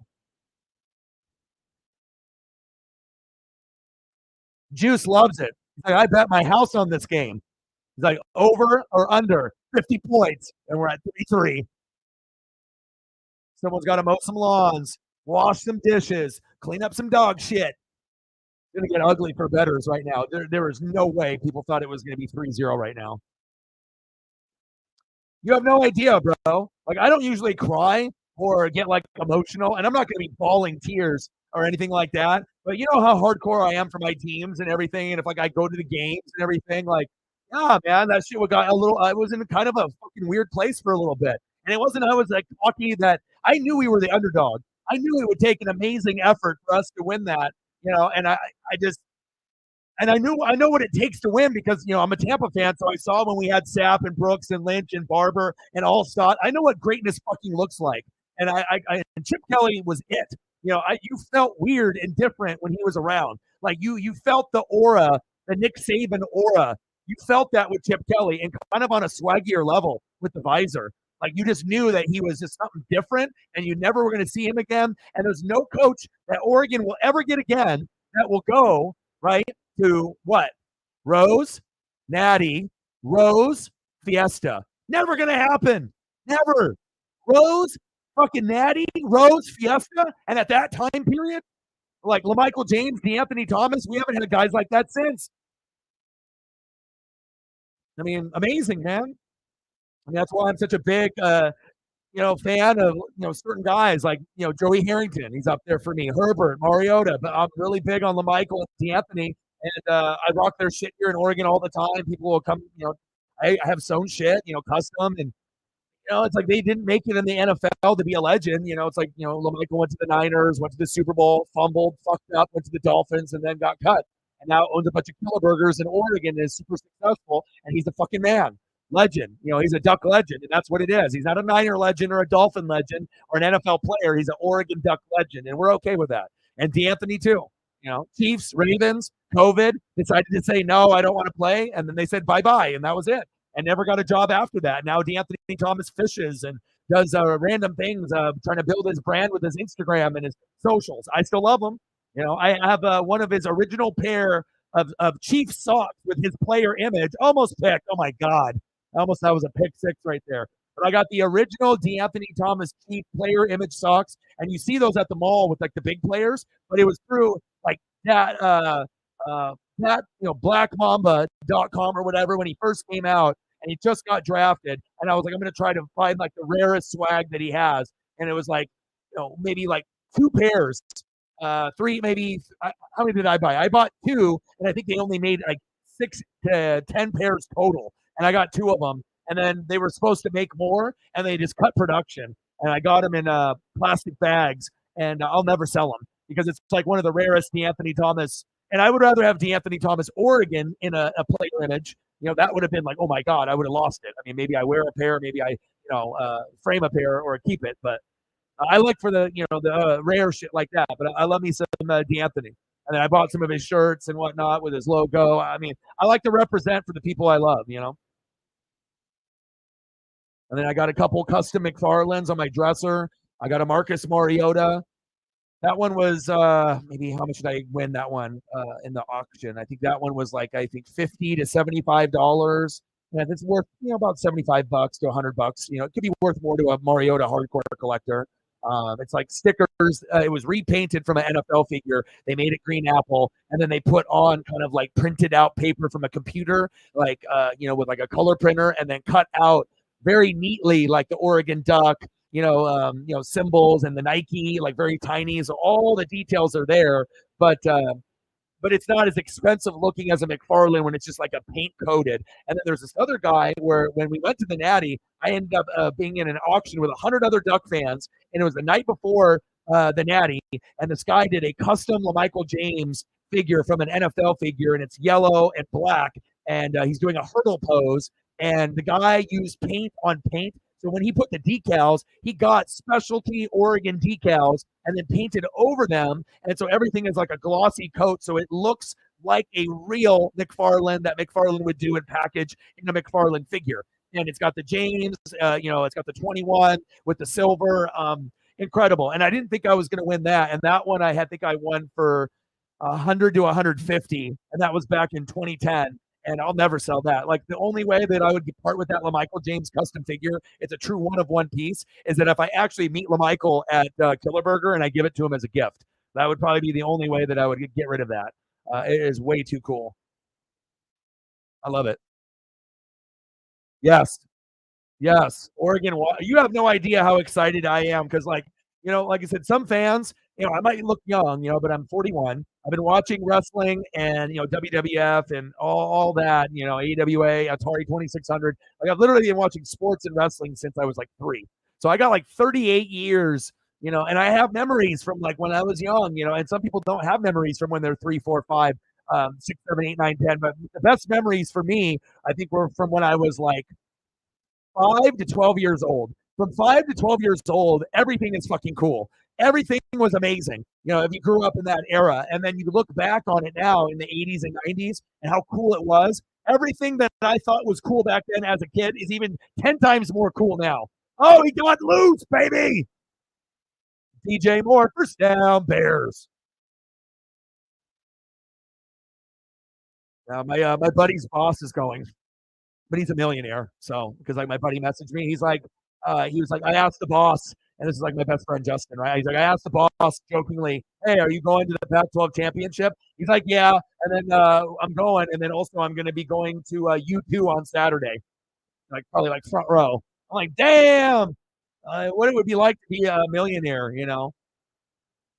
The guy owns like 5 to 10 like Batteries Plus in Oregon. So like, that store that sells batteries that for like most people think it's like, oh, some old grandma broke a battery in her watch and they have to go there. But they do batteries for like big companies, for like alarms, for like computers, for like boats. So if you're working for like a Batteries Plus, you're getting batteries and shit for like power supply shit for like everyone. So people don't realize that. I never realized they made so much money there, but I guess they make a bank, like lots of money, and the guy owns like 5 to 10, and I think in Oregon and Washington, and he's a multimillionaire with him and his brother. So, and then my buddy works for him. So, and we used to do Verizon sales business together, and that's why I've always had kind of a hustler mentality, and who I am, just because I've always had typically sales jobs. That's why I have an advantage over everyone else on YouTube that's doing sports or wrestling, because I talked on the phone for a job for phone sales with like cutthroat companies, like the most legit, like tough job. And if you're able to make it, doing like Verizon business and calling Boston and New York and literally talking to the rudest owners of companies in those two cities, and you can get sales and vibe with them and they fuck with you and they like you, then you can work anywhere on planet Earth. I could do Wall Street, like I said, if you're good on the phones as a salesman, like, and I never lied. And a lot of the people that I worked with would lie, or try to get their commissions up. And I never would do it. I would rather be fifth place, right? And all my shit sticks and my commission stays, and I don't have to pay back a shitload the next month, and be that skeevy fucker that's number one. Look at me. I'm number one. I'm O-Dog. But then half my shit canceled, and it's a fake number, And we have people that, when I used to work at places like that, where they would get all the love and recognition, but only the boss and that person would know when they got their paycheck how many chargebacks they had and how many cancels or bullshit sales they had and whatnot. So better to be true to yourself. But then if you end up hitting number one and you do it honest, then everyone looks at you different. You know what I mean? Because if you're honest and genuine and you got a good voice and men and women like you, and you can end up being number one. And Justin is kind of the same way. He's like very calm and, I'm more upbeat and whatnot, but he won't lie and neither will I. And I think that's why me and him became really good friends there, because he was kind of shy, but he would open up to me and we would talk Broncos or NFL or wrestling and Stone Cold and The Rock. And I was like, let's hang out, bro. I was like, I think you and me could be good friends. And I feel like we have the most in common. But the reason why I'm so close to him and a little bit closer than Preston and Joey and a few others is that who he is as a person. I feel that honesty, loyalty, respect, when you have like those things and you have friendships like that that never can be broken, you never would dare step on that person's toes to make them mad. You never would do anything intentionally or unintentionally. Like, you love this person so much and you appreciate their friendship and you're boys and you're going to be boys for life, and you'll never step on any toes ever. That's what it is. And I trust my life with that guy. And I wouldn't say that with very many people. So. Oh, Apple Cup. That game ended up being pretty good. How's Monday Night Raw going? No one's been giving me updates on Monday Night Raw, so hopefully it's not shitty. Hopefully Monday Night Raw ended up being decent. Yeah, I like watching the Apple Cup. I like watching a lot. Like, some people only watch their team and all the good teams, on the selected days. But I like to watch everyone in my conference, all the good teams, and then sometimes go a little bit deeper. So that way, if I know there's like the number one safeties on LSU, well, fucking A, do I really want to watch LSU? Fuck. But I was like, if the guy's there, maybe I'll put a little bit more effort and, I'll watch more. And then I get that extra film that other people don't have. And then I come up with predictions and development, and I have a better feel for predictions, I feel, and ESP, once you do more work like that. So your friend was there? Ah, that sucks, dude. That would have been a cool one to go to. I mean, unless you're a Coug fan, but they fought. Cougs fought. I feel bad for the Beavers and the Cougs, man. Pac-12 to a Pac-2. Someone scooped them up. I like them. To be honest, people hate on them because they're like smaller. I fucking love them. I love Oregon State and Washington State. It's awesome for Oregon and Washington. We need our state team Oregon State, Washington State rivalry to stay intact. Facts. 3-0 Bears. My fantasy, golly, good thing like I wasn't in a close matchup. I would have lost unless Dobbs gets me some points in the. Is that negative 3.08? Is that good? I'm gonna have -3 with Dobbs, and I'm still gonna win. I got -3 with Dobbs, and I'm still gonna win. Fucking A, man. And then Mahomes got 21, and Sam Howell got 17. But that's the NFL for you. But again, we would assume in the second half things will get better.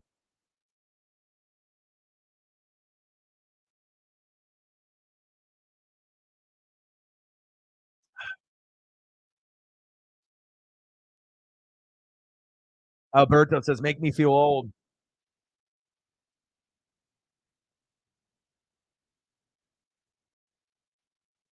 Yeah, but half of the fan base is under 40 and half of the fan base is over 40. We got watchers and people that participate that are 40 all the way up to like 90. And then as young as, I don't know, I think we had a couple 10 to 12-year-old fans that would hop in here and there, but I would say usually the youngest fans are around 18, around 18 to 20, usually around that range. So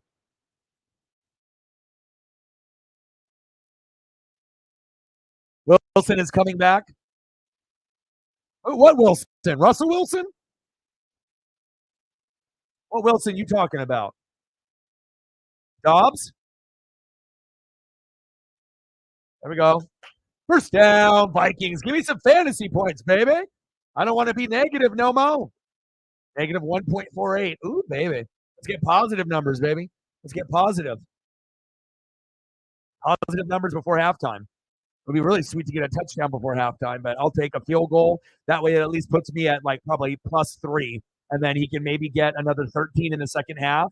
One touchdown with his legs, one with his arm, and then the astronaut will be fine.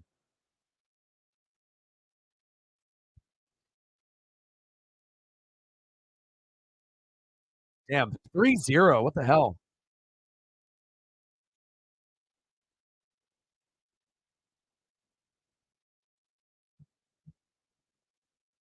That says, I got to do something. Be right back. That's what the Bears and Vikings said to their coaches. I got to go do something. Bro, you're playing. This is the NFL. Millions of people are watching. 3-0. Come on, Dobbs. Floater. Oh, TJ. And a flag. Here we go. Here comes that touchdown incoming. Fantasy. And then if you're lucky, it'll be to Hawkinson. Probably him or Addison.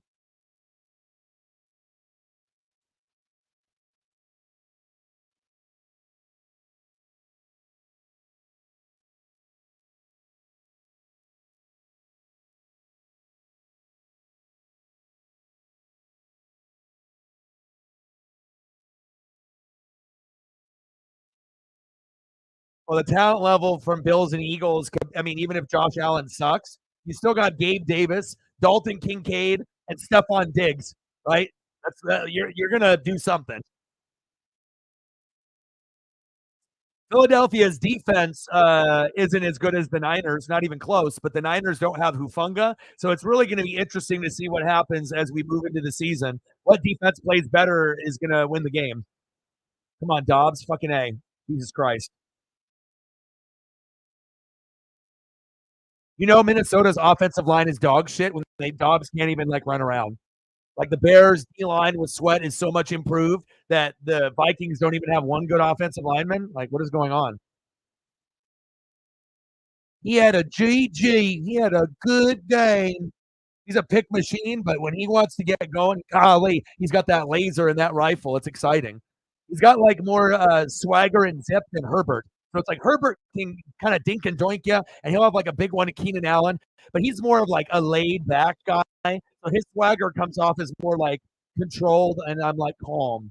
I don't need to like show off. But Allen is more of like the show offy type. Wants to dance and like kind of pose and whatnot. And most of the time, that's cool unless you throw like 3 picks in a game, and then everyone's gonna just like obliterate you on socials and whatnot. But but he's got the swag. But obviously he needs to be better. They need a real RB1. Injuries have hurt on defense. Milano, Tre'Davious White, many. Von Miller, a bunch of others.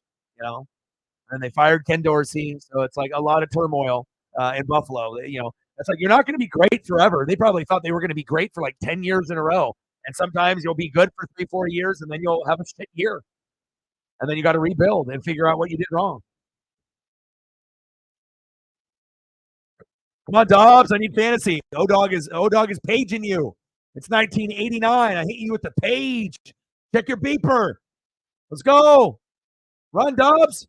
Fucking A, run away. Run away. Golly, Dobbs can just break the tackles like a motherfucker, like Michael Vick. He's like, da-da-da, da-dee-dee, da-da-da. They're like, get this guy. They're like, we tried tackling Dante Culpepper. That was tough. Dobbs is athletic. That's why I like him. It's like you don't really know what you're going to be getting all the time with him or Justin Fields. It's kind of like a wild card. You don't really know. But the plays that you can make out of the pocket sometimes are just crazy incredible, and they can help you change momentum or win a game. Not every quarterback has that ability to be able to turn something into nothing, nothing into something, and then you're turning nothing into something, and it ends up being spectacular.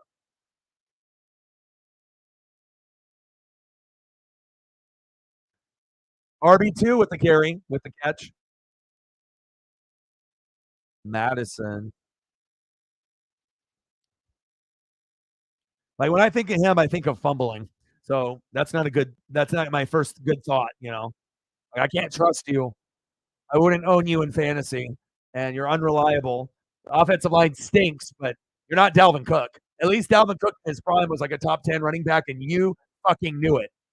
Like this is just like you filled in when Dalvin Cook got hurt, got 80 to 100 yards and a touchdown. So everyone thinks that you're going to be that player, and then you ended up being that player starting, and then those stats disappeared. You weren't able to do that, but everyone thought that he was going to. I didn't though. I was like, oh, this guy can't fucking cut it. But you also get a situation like opposite, like Singletary on the Bills, sucked ass. Then he goes to the Texans, perfect fit with CJ Stroud, and he's going to be awesome there.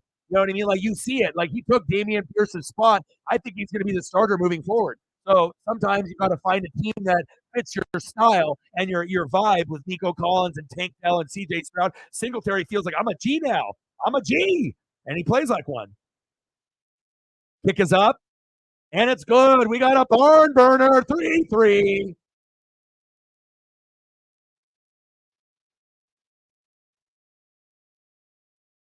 I wonder if I'm in positive with Dobbs yet.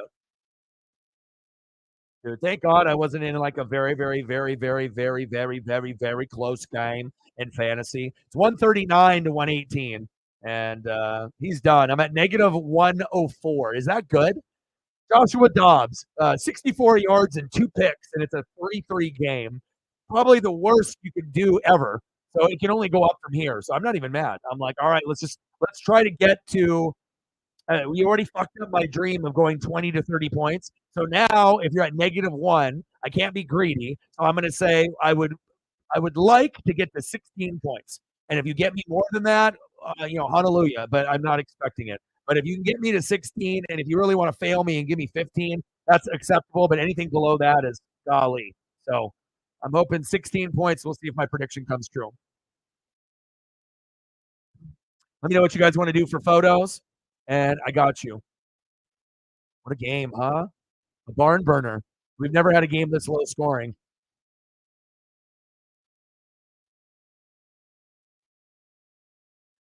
Minnesota's offensive line stinks, and the reason the game is 3-3 is because Chicago's O-line and D-line is winning the line of the battle of the line of scrimmage. And obviously, you're winning that battle, right?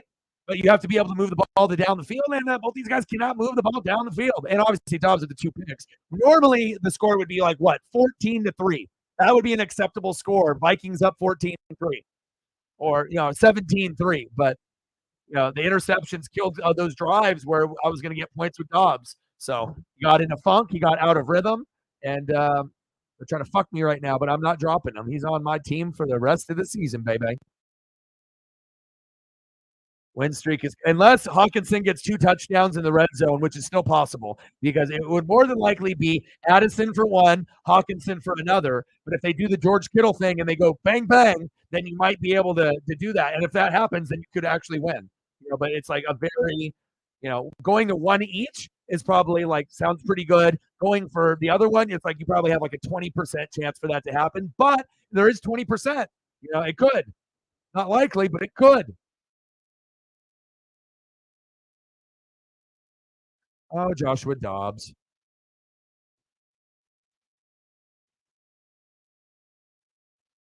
You need to make up 20 points. Golly. And Hawkinson's at 0. He didn't even give you anything. Couldn't he at least given you 5 so we can make it like 15 and doable? Yeah, this one might be a little bit too much for you to bite off and chew and whatnot. So yeah, I think it's going to be an L. It's just too much to ask for in one half, and Dobbs already has 2 picks, so I guess it's not going to happen. But you had 4 straight. That's a great accomplishment. So Chief will Chief, Folk King Money, me over Shep, and the chosen ones are looks like most likely, unless we get a Hawkinson miracle by the sports gods, if they want to make it happen. But that's going to be purely up to them.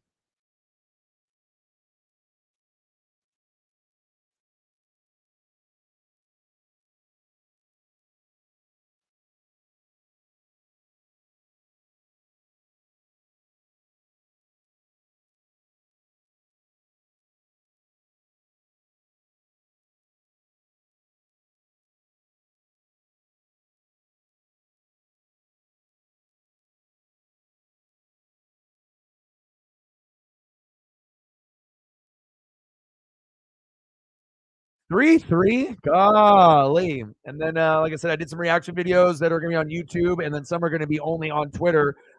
Anything that gets blocked, I'll put it on there. But I got Saints, Falcons, and then I got Jags and Texans. You definitely, man, that if you're going to watch one reaction video, yeah, that would probably be the one. Chiefs, Raiders, and then I did Bills, Eagles. Oh, I got to watch that one too. But obviously, it's only on my Twitter X page. So, like I said, if I take the time to put my blood, sweat, and tears in doing a one-take amazing video, if YouTube decides to half block it or block it, I want to at least have people that care about it that they can go to that platform and watch it. So,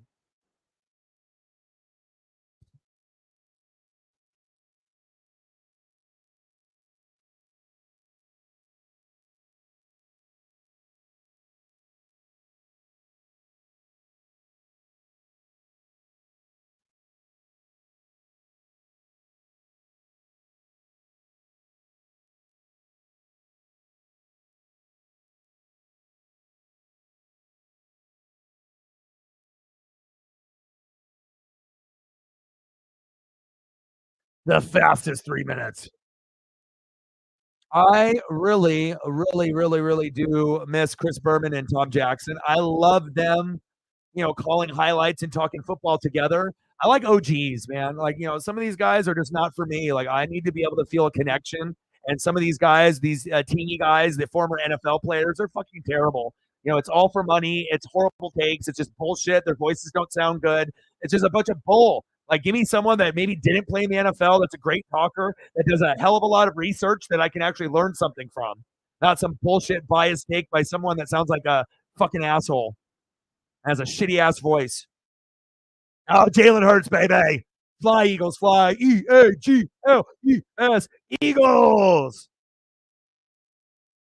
Oh, Chiefs. Patrick Mahomes. Can I play in fantasy? Oh, go, baby, go.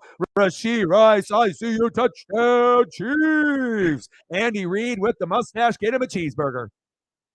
CJ Stroud, the future of the NFL. Trevor Lawrence. And I think CJ Stroud is better than Trevor Lawrence. I think that we're going to get to a point where CJ is going to be considered in the running, top 10, and he'll get to a point where he'll be considered a top 5 quarterback. I would never say that unless I believed in him, and I believe in him. He's special. They hit a doink on that field goal. Russell Wilson, dangerous. He said, I'm playing really good in the red zone. I'm good. 5th win in a row for Denver. Sean Payton is the truth. Russell Wilson actually has been playing great this year. Oh, baby, Kenny Pickett. He's like, I got rid of Matt Canada. Look at me. But you can only put up 16 points. Kenny Pickett needs to be replaced. Not good enough. Oh, Minshew mania on the Buccaneers. Look at Devin White. He doesn't know how to tackle. It's a contract year. See you later. Go somewhere else. But I want you to stay. Baker, strip. Colts recover 27-20, Indianapolis. And the Colts fans want that win. Bucks fans, we don't. So Ludacris coming from the ceiling. All right. Oh, guess who? It's me, Derek Carr, the pick machine, Jameis Winston 2.0, Jesse Bates the third, the 50, the 40. He could go all the way. Jesse Bates the third. He's really good. Get him on your team. Shotgun set. Look at me. I'm Kyron Williams. If you have me in fantasy, boom, shakalaka. 20, 30, 40 points. I'm Kyron Williams. Hello.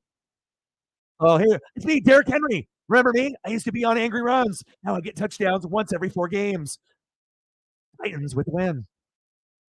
Patriots and the Giants, the two pieces of dog shit that are in the NFL. Why do we watch these games? Only for fantasy and sports betting purposes.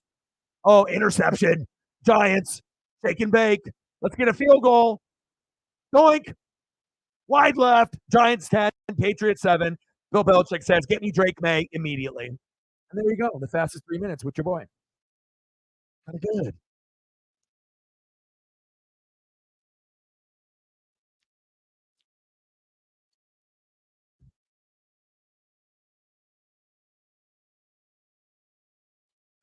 Sonny Gray, were you surprised about that? A name that's gone around? As long as you get the good Sonny Gray, not the average or the bad. You want the good if you're picking them up. So hopefully that happens. Oh, Blazers win. How's Monday Night Raw going? 93 to go.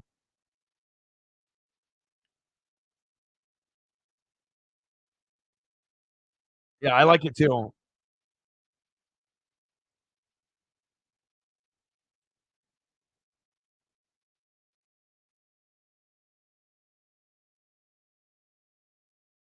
Rip City Blazers, let's go. Lost to the Bucks, which was but there was like a huge comeback for them, like one of the biggest of the season. That's embarrassing when you're on that side of the stat line and whatnot. But Rip City, baby. All right, I got to throw up a shade and sharp now. Got to.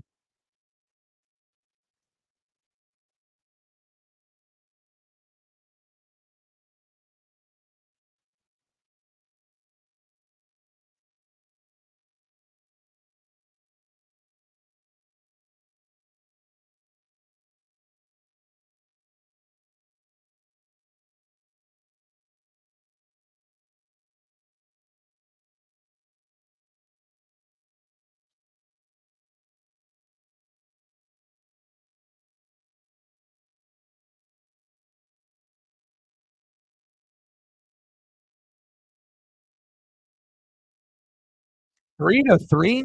Fuck happened? Swag, swag, swag, swag. Shade and sharp. Future All Star. Kind of good. Exciting. Does it all.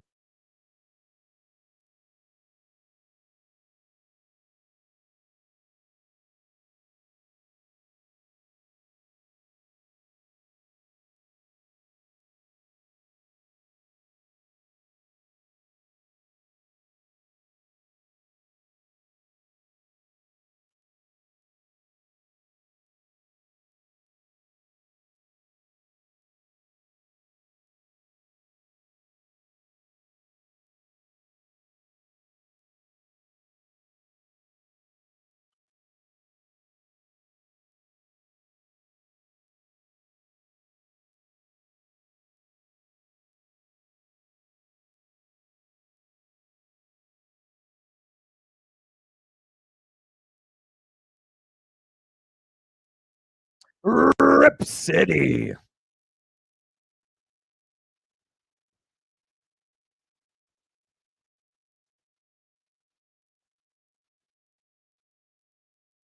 Malcolm Brogdon to the Blazers has been money.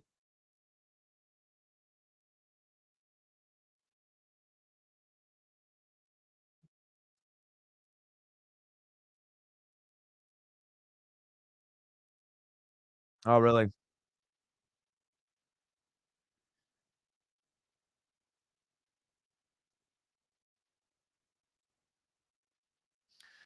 All right, I gotta look at this stat line. Let me look at this real quick. All right, we beat Vienna. All right, let me look at the stat line. What are we at on the Pacers? Jeremy Grant with 34, Ayton with 22, Brogdon with 24, Sharp with 11. Let's go. Scoot Henderson with 13. Let's go, baby.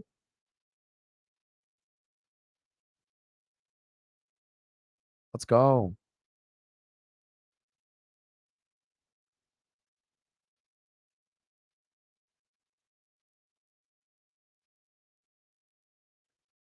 QT Marshall? I don't know. I mean, it would have to be like a lower organization. It's probably not going to be with WWE. It would probably be with like Impact or ROH or NJPW or something else.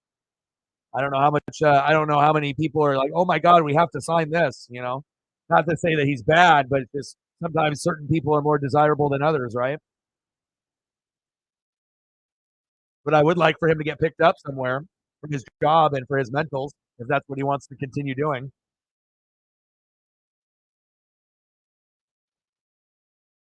All right, let's try to get it past 6-6 by the end of the game. Can we do that? Chicago Bears,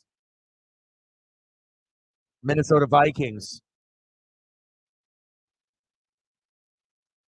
Let's get past 3-3, okay? Please? Okay.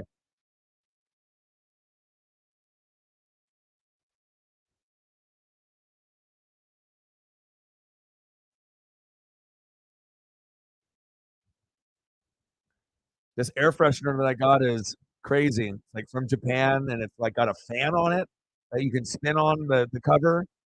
It's like lemon. It's insane.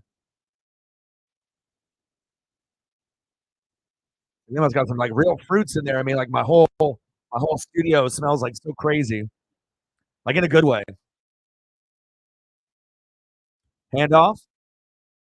Oh baby. Does that look at me? I look like Dalvin Cook. More like Adrian Peterson. First down, Vikings. Come on, baby. Let's go. We need some points. Fantasy points. Everybody on the damn Vikings and Bears. Let's go. Anyone that's got, Justin Fields or Khalil Herbert, DJ Moore, Joshua Dobbs, Jordan Addison, and especially TJ Hawkinson. Let's get these offenses going. Let's go. I got Dobbs in fantasy. I need 16 points minimum. Get me to 20, even if you only got 2 quarters to do it. Come on, Dobbs. Play action fake. Look out. Jesus Christ. Dude, this Vikings offensive line is terrible. Jesus. Montez Sweat is getting through like 3 guys. What the fuck is going on here?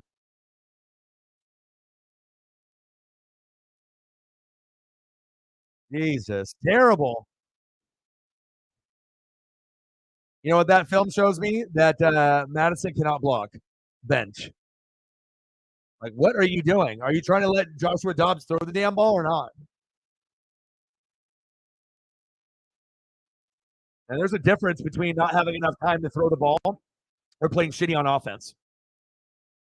Oh, he got popped. Oh, the Bears are hitting out there today. Chicago is playing like they are the team that has the better record. That's Chicago's playing like they're 8-3, not like they're 3-8. They are definitely the more aggressive team. Hawkinson is out there. He just caught it, but he got fucking popped immediately.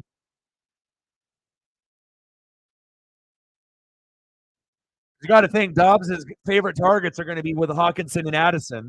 That's where he's going to be looking first.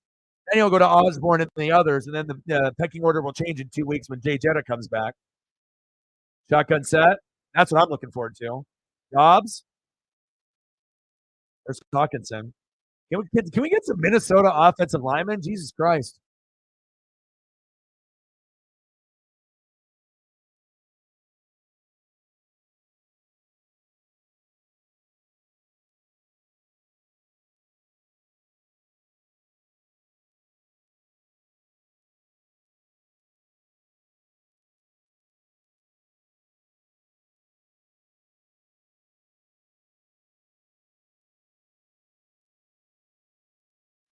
Yeah, I mean, God, this offense. I mean, if the Bears are doing this to you, That's alarming. That's I mean, like they got Montez Sweat, and he is one of the. It shows how dominant Washington's D line really was with Payne, and some of these guys, and then with Chase Young, like that four that they had up front on Washington, arguably was the best in the league. What are we watching here? Dobbs. Fuck. He said, we're gonna go for it. We need to get to 6 points.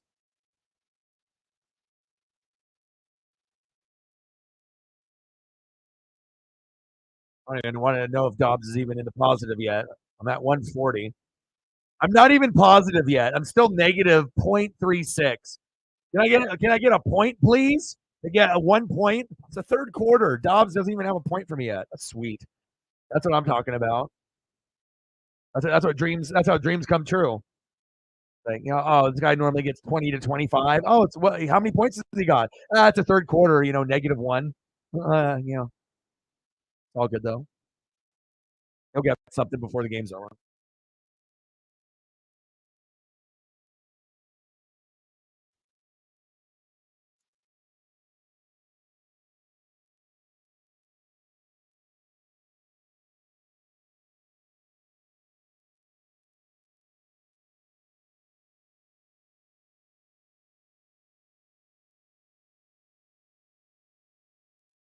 Like, where is this Joshua Dobbs? I need this. I need this version.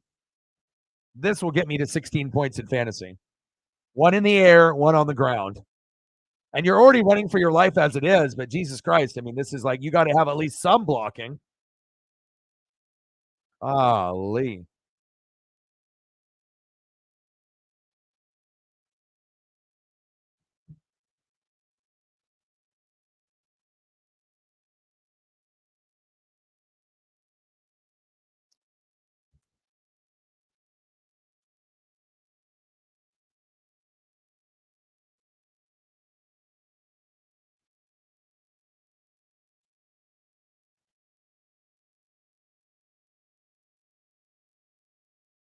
Betting commercials. You knew it was going to get to that point too.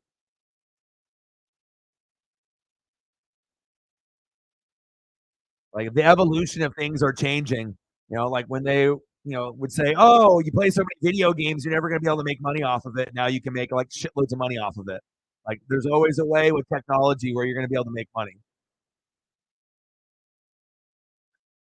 Look at Hawk. He said, "I'm reaching for it."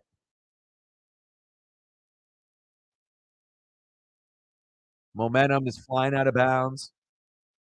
If he would have gotten at least 5 points, I might have been able to help you out there, Sarah. But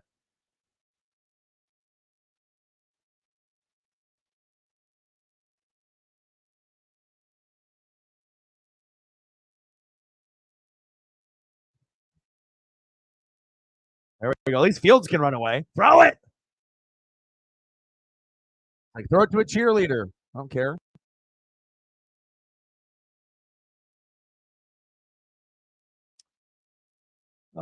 But you know what? I know some people are just like in like so much pain and like turned it off, switched it. Like I still enjoy it because I already know the NFL season is getting so much closer to ending. Like I'll take a 3-3 game instead of wishing I could watch a 3-3 game 4 months from now. Like at least I'm seeing something. Something's happening out there. It may not be a lot of scoring, a lot of fucking up, but at least it's NFL. So I think that's the difference between average fans and the fanatics.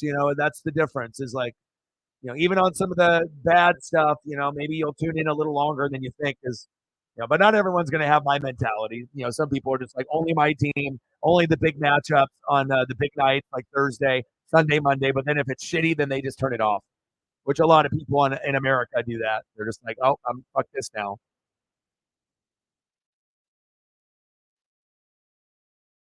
We have an amazing score. We went from 3-3 to 3-3, but I'm having fun and I love it.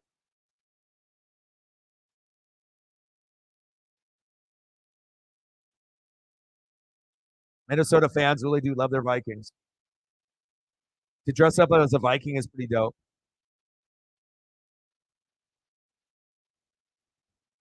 First down. Move the chains. Do I hate Willie Taggart? No, because like it's not like he ended up winning a championship after he left. It's like you went home, right? You wanted to leave Oregon, you wanted to coach Florida State, you're your alma mater. You failed, you got fired, but it was your dream, so you had to do it. So, and plus, we wouldn't want Willie Taggart now. You know what I mean? Mario Cristobal, loved him. That was the coach that I loved the most since Chip.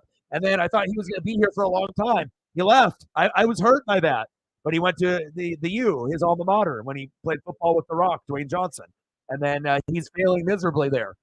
But sometimes you have goals in your life to try to be able to get the alma mater back to what Miami used to be. And obviously that's probably his goal, and that's why he went there. But not everyone would have that high expectation. So no, I don't. I mean, I like Mike Bellotti, like my grandpa, and Chip Kelly is like my brother, and yeah, and Dan Lanning is like that uncle. And, I didn't know if he was going to be an uncle or a funkle, or if I'd actually like him or not. But starting to kind of grow on me. And the further that we go, and if we win the Natty this year, then it's done deal. If we correct some mistakes, and if we really truly don't believe in Camden Lewis, then I understand. But if the kicker is doing well and we still go for it and we fuck up and don't get it, I'm going to be mad. But again, if we don't believe in Camden Lewis, then fuck it, let's go for it the rest of the season because of that, and give him less opportunities, more with Bo. That's smarter in that case if you don't trust your kicker. And whatever happens, happens. I can live with that. But if the kicker is 100% and we're fucking up, then I do have a problem with that scenario. So, championship for the Oregon Ducks in 2023. 93 to go. Let's get something more expensive than an air sandwich or fingernails.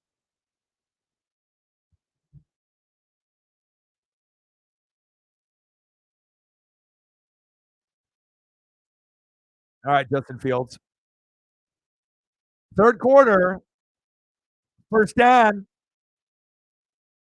Shotgun set for Fields. Khalil Herbert, short gain. The Ears got the ball back. The Ears.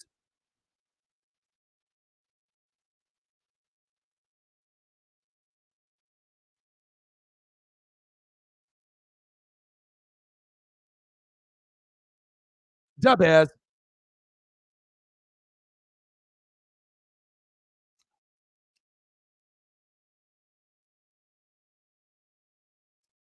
Shotgun set. Fields. Sidearm throw. Short gain. I don't like him doing the heel thing. You know what I mean? Because if you do like a movement with your leg and then the defense can catch on and you don't change it up, you do the same movement over and over and over, and they can sense when you're going to, hike the ball and it's going to go to you, based off your snap.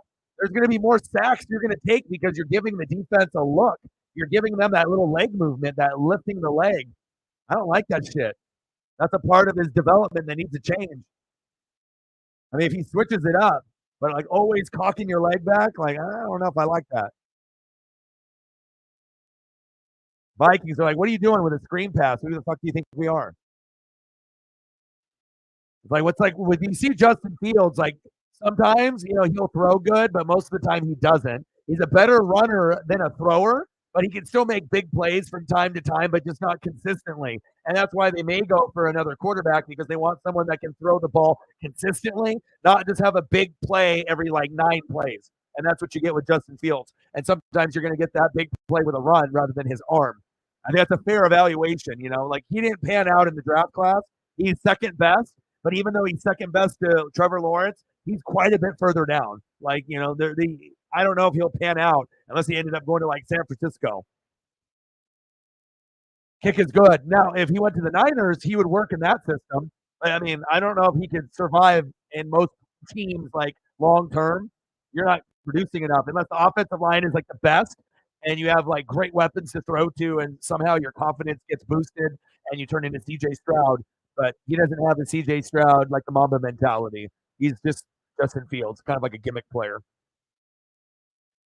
Juice says DJ Moore needs a TD for my fantasy. Well, no shit, bro.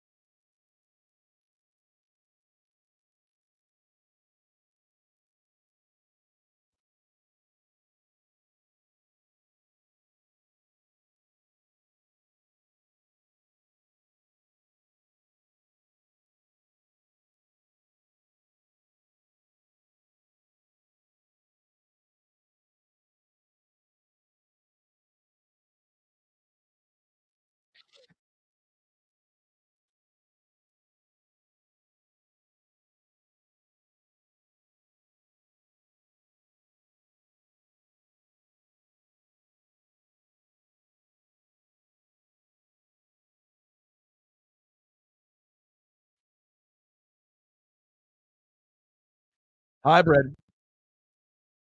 Seth and Drew? Hell yeah.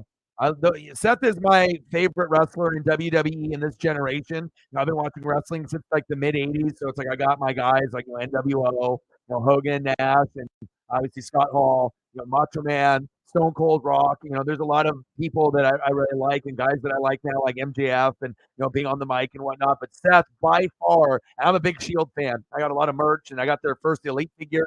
I remember I had to go to Toys R Us like fucking 20 times to get the fucking Roman Reigns to look for it because the South and the Dean Ambrose were a little bit easier to come by, but the rare one was the Roman Reigns. And then I remember I came in one time after like 8 weeks of going, and they had like one, but it was damaged. So I said, "Fuck, I'm not going to buy it." And then I had to wait another like couple weeks after that, and luckily they had two that came in on like the last shipment, and one was damaged, one was perfect. I got the perfect one, left the other one for another, either kid or fan that was trying to complete the set because it would have been selfish for me to grab two. I mean, I probably could have, but I was like, nah, I'll leave it there for someone that'll appreciate that. And it's actually one of the like coveted. It's like coveted set for the Shield individually because when you get the Shield figures, it's got like the vest, but it comes with like cool props inside, like ladders, guardrail, extra stuff that comes in the package, which was very cool. And the boxes that were made for it had really good photos of them on the front and the back and on the sides. It was, if you get all three in a set and they're mint, you're paying over 100. They're nice. I love me some Seth, and I love Drew too. Drew is my favorite big man in wrestling. I think he's the best big man on the mic and in the ring. But I'm not, I'm Kevin Nash. I like certain type of wrestler, Undertaker. But it just depends on if you're going to be a tall guy. I want to see some swagger and I want to see some originality. And show me something. But I'm a big, big, big Scott Hall guy. Like I don't get upset when people like pass away, but Macho Man and Scott Hall made me tear up.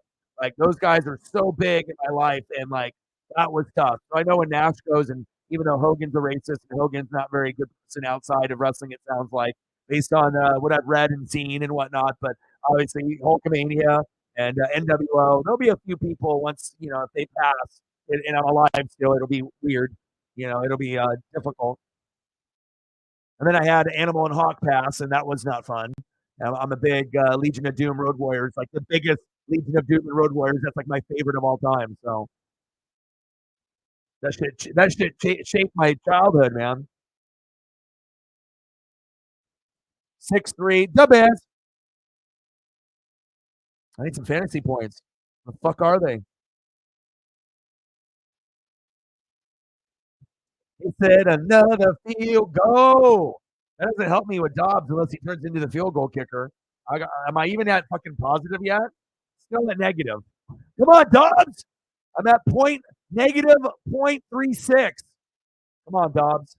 Fuck. They're like, fuck, we don't trust you. We're just going to hand the ball off a billion times. Great. Way to change the game plan, O'Connell. He's got 2 picks. He's not going to get 6. Golly. Sean McVay coaching tree my ass. Come on. Can I get to at least 1? I mean, this negative thing is bothering me. Yeah, I love almost the same exact people. Like I got a certain kind of swag personality, and yeah, Seth, Drew, Randy, KO, Sami Zayn. We can't, he might not have the ripped steroid body, but I'll take his fucking charisma and his mic skills and who he is over a majority of the people that are wrestling in the business today. He is awesome. And then Cody, the biggest baby face that you could imagine. And then yeah, Jay's great. I mean, there's Jimmy's good too. Like there's a lot. Love me some MJF, Kenny Omega, Young Bucks, Bryan Danielson. You know, I like Vikingo. I mean, there's just certain people that are just amazing, man.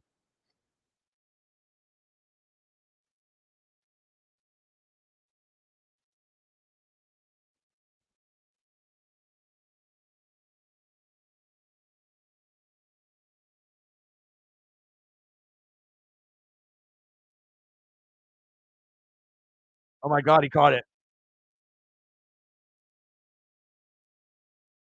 Damn it.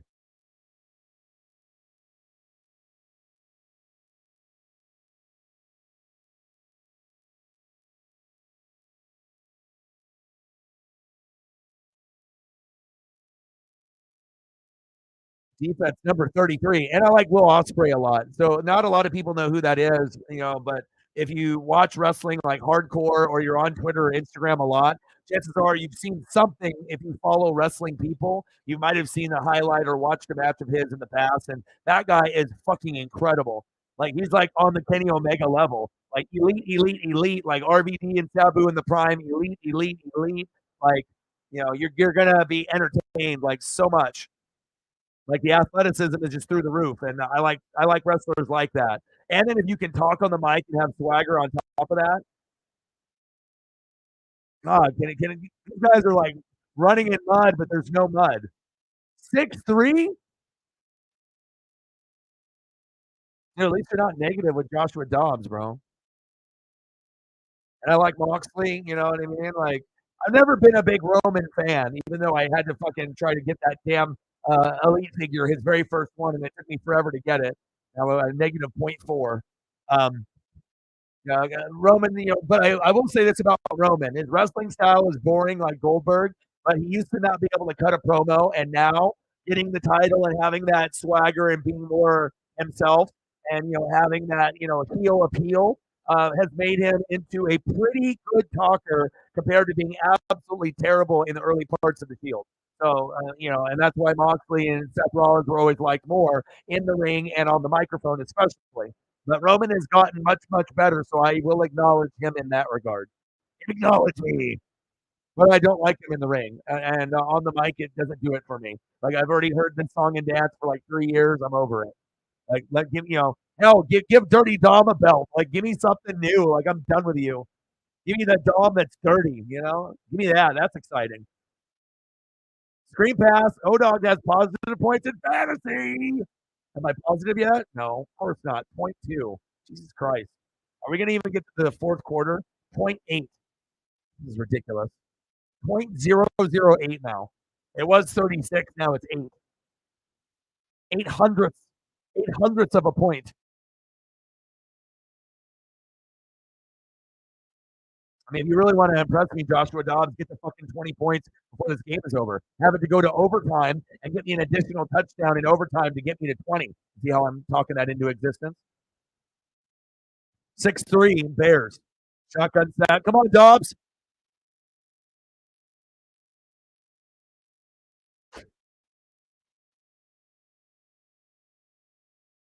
You gotta be shitting me. 3 picks?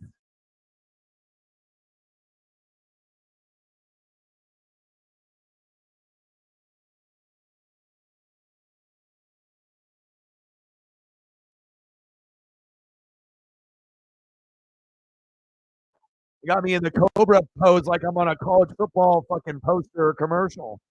Golly. Not good for my fantasy. 3 picks? Jesus Christ. Negative 2.08 now. That's great. I don't even know if I'm going to get in the positive. I don't know what's crazier. That I'm going to win by 20, even with negative 2 points in my quarterback, or that Joshua Dobbs has negative 2 points as my starting quarterback. This is terrible. But at least I have Mahomes and I have Hal, and this is just kind of a weird game. We'll just chalk it up as that. It's just a weird game. That sucks. But he's still staying on my team, though. You're not getting cut. You're going to get me 20 to 25 points in the playoffs, and I'm going to win the championship because of you, brother. I hope. Either that or Mahomes or Sam Howell. Seth versus Jey Uso for the world title next week on Raw. Cool. What about CM Punk? What did he say? CM Punk talk yet? What's going on with the Punk? That's what I want to know.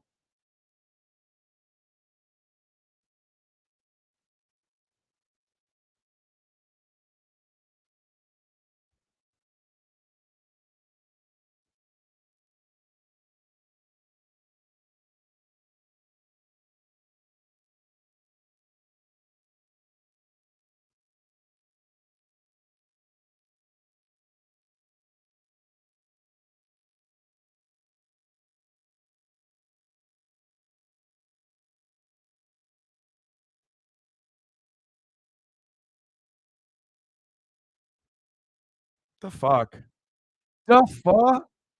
But that's what happens when you take a chance because it's been very, very good, and then you have a crazy bad game. Everyone's human, and sometimes you are getting 20 to 25 points, and you're just grinding it out and it's balling out of control. And then all of a sudden you play the Bears on Monday night and you act like you didn't get any turkey or any Thanksgiving fixins. You didn't get no cranberry, you didn't get no stuffing, you didn't get no mashed potatoes and gravy.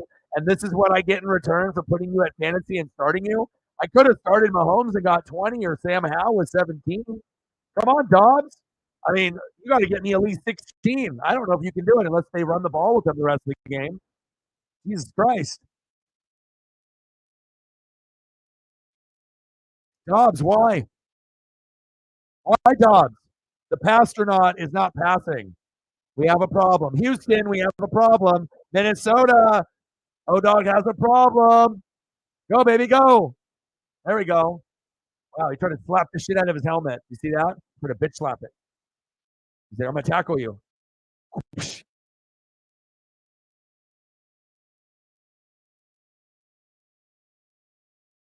The Bears.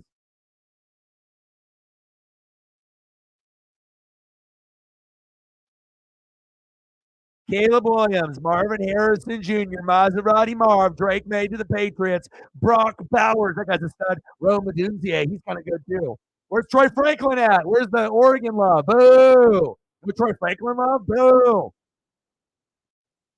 Troy and Rome are going to be fun. I'm really going to be rooting for them, like a lot. Like I really want this last class of the Pac-12 to really shine as much as possible. I don't know how much we're going to shine, but if Bo Nix and Michael Penix Jr. could be top 15 quarterbacks in the NFL, I would say that's a success. And if either one of them could be a top 10, it would be like, oh my God, really? But if they're two of the top 14, would be like really awesome. And I like to see Rome and Troy Franklin actually be good receivers on good teams.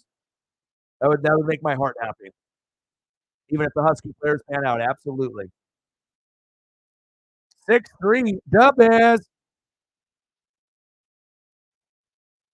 93 to go.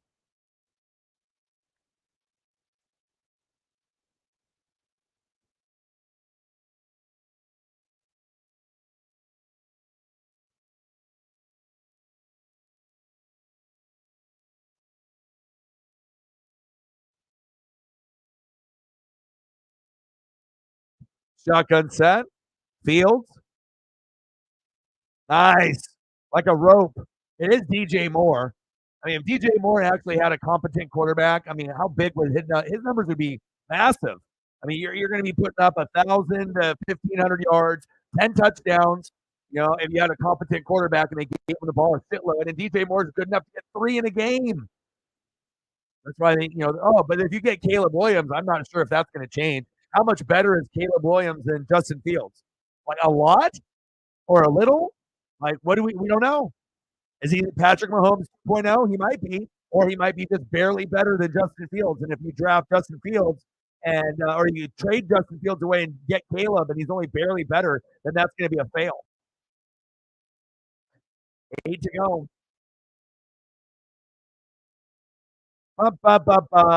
End of the third quarter for the most boring game on planet Earth. The Bears 6, Vikings 3, but I'm still here.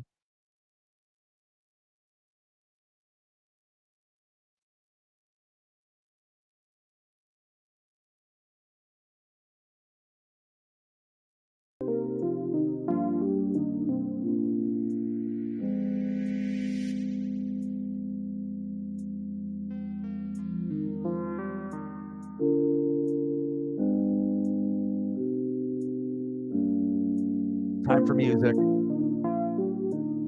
while we wait.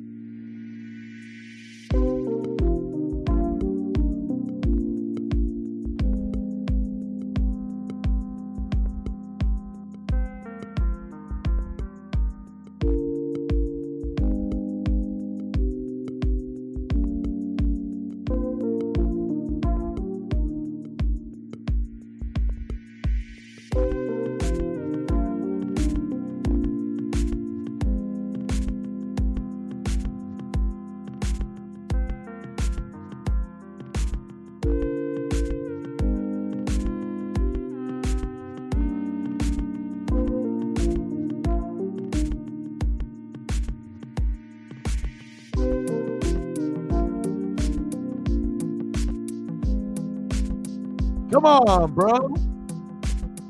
I'm trying to win a championship with you, dude. You got to get me at least one touchdown before the game's over, or at least get me one in overtime. I'm at negative 2.08. This is crazy.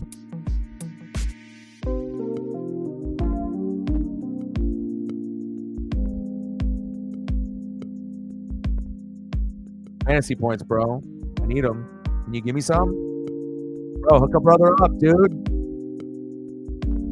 Do this. I don't care if you don't throw one in, but do that. Hurdle. Touchdown, Vikings. That's what I want.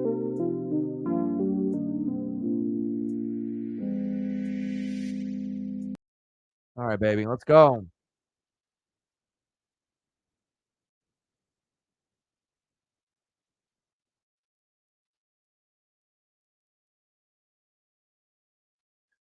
Oh, baby. 6-3. This has to go to overtime if we're going to, I don't know what we're going to get out of this game, but someone's got to get over 10.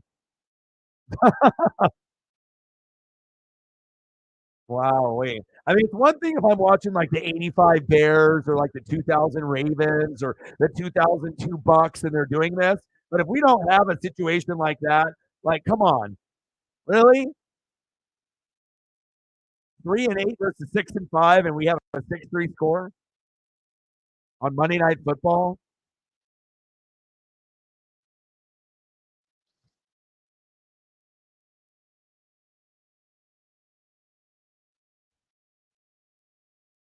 Well, it just depends if I punish Dobbs for this bad performance.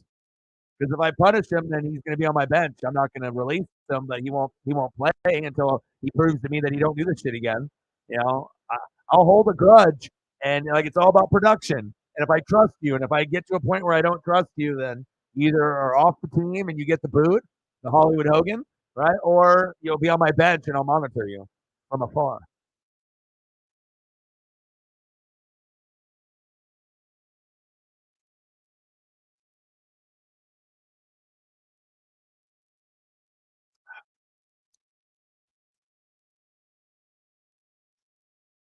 Come on, Santos.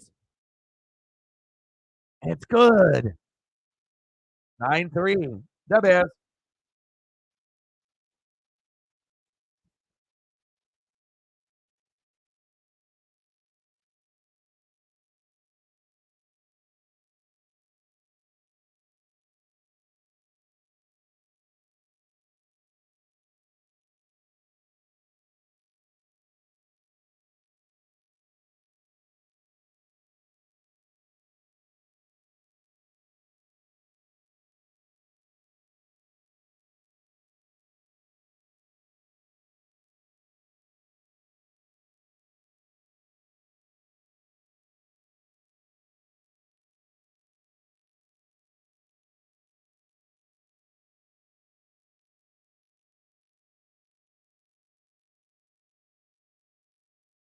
Ducks, Huskies. Let's fucking go.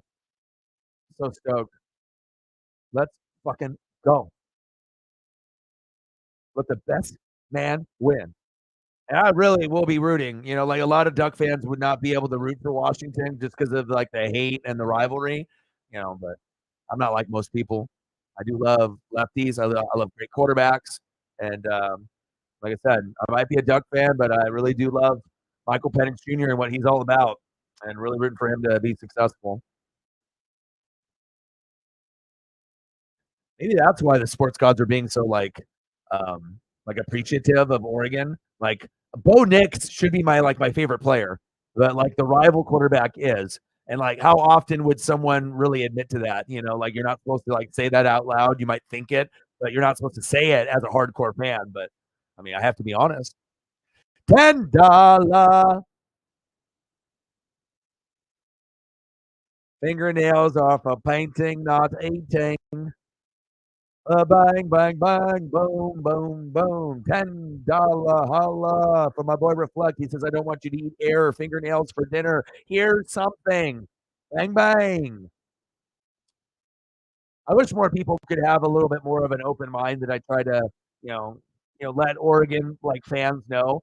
Like, Penix Jr. is awesome. So you're telling me that you hate everything Washington, but if Penix Jr. was like Oregon's quarterback, you wouldn't be drooling and just like loving it. Like, but it's like very hard for people to see things from another point of view. And that's where the haters come in, where they just don't have that grasp of like what it would be like to have a situation different than what it is right now. Like some people can visualize it, other people can't. So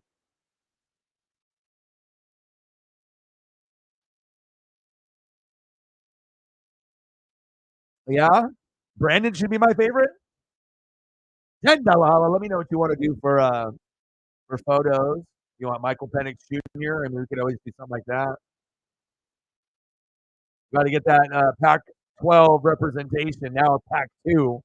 But I am really excited about Washington and Oregon sticking together with it, though. It's like, yeah, we got USC and UCLA, but that's California.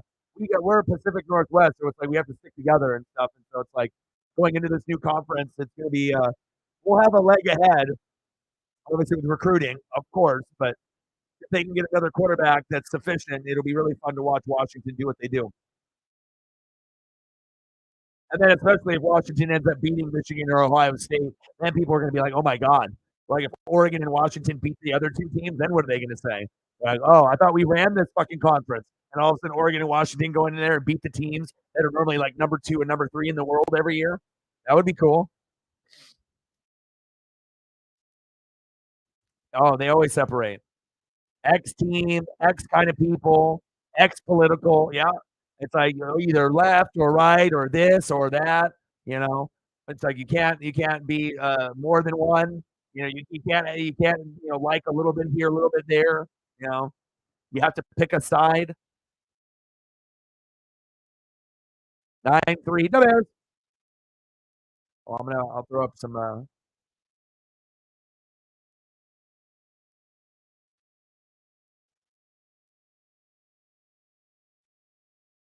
I'm proud of Bo Nix. I mean, I really did not expect him to take his game to this level and to even like exceed at some point or another with Michael Penix Jr. It's just mind blowing to me. And just to have an offensive line and defense that's good enough to compete, it's a cool day. Yeah, a cool time to be alive. And whatever happens, happens. But I'll tell you what, I love this. And you're never going to hear another Duck fan say that, especially a hardcore one. They're just going to have this whatever bullshit bias statement. Oh, it's so much better. Blah blah blah blah blah. Whatever bullshit they want to say, But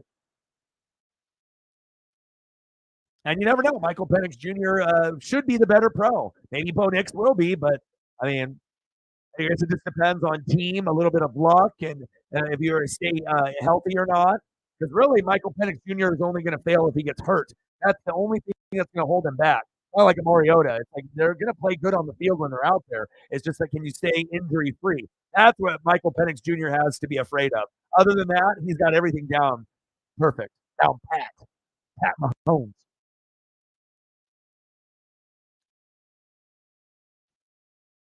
You go on friendship probation for just saying guilty pleasure in a message.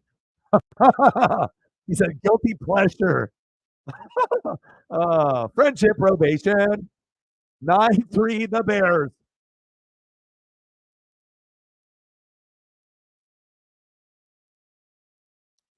It's all good. You're my boy, bro. You're my boy, Blue.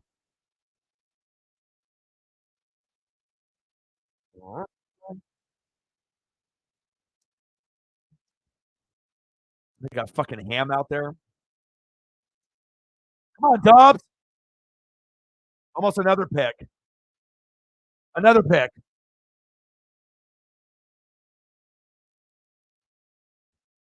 4 picks? Is Joshua Dobbs never playing on my team again for the rest of the year? What the fuck? 4? This is ridiculous. Thank God I'm ahead in fantasy. I would be like so pissed off right now if this game was close and I needed to have like 10 points. What the fuck? 4 picks? Negative 3.64. Is that good?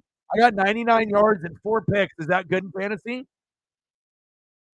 And I might still win by 20, which is good, but Jesus Christ. I'm good today. I know how to pick them.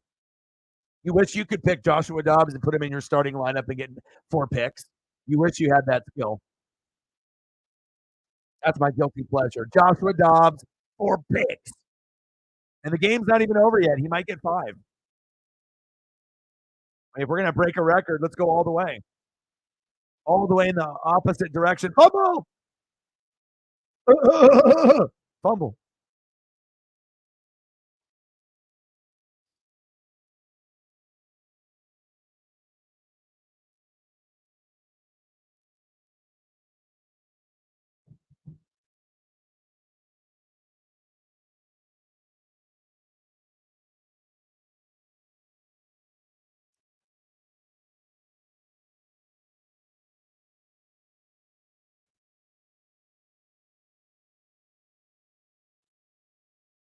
Shotgun set. Fields.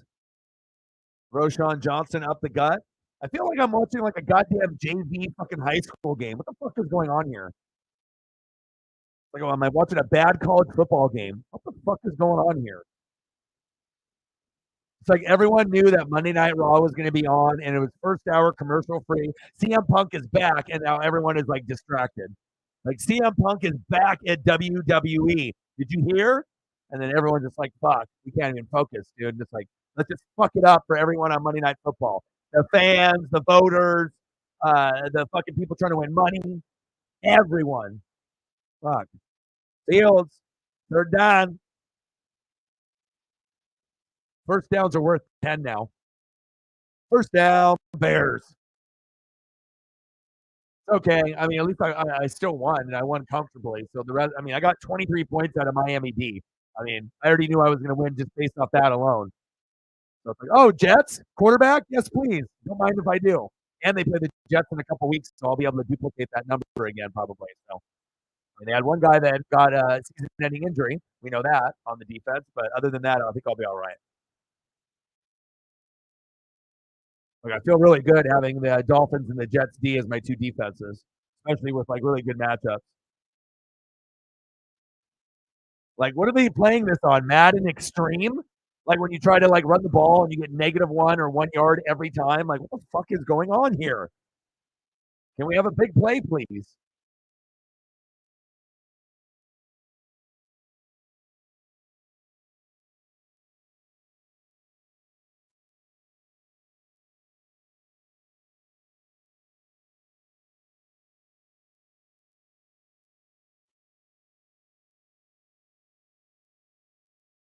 All my buddies now are asking me if I'm still winning in fantasy. Balls out! Balls out! That's what Lance Armstrong said. Balls out!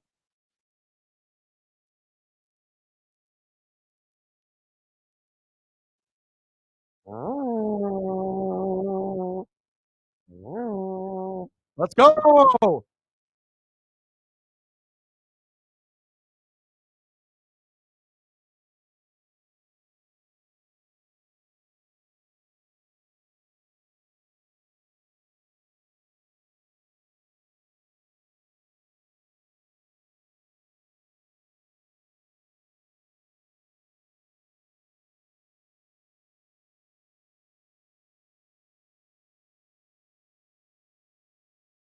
All right, what did Ronaldo do? Ronaldo did something amazing.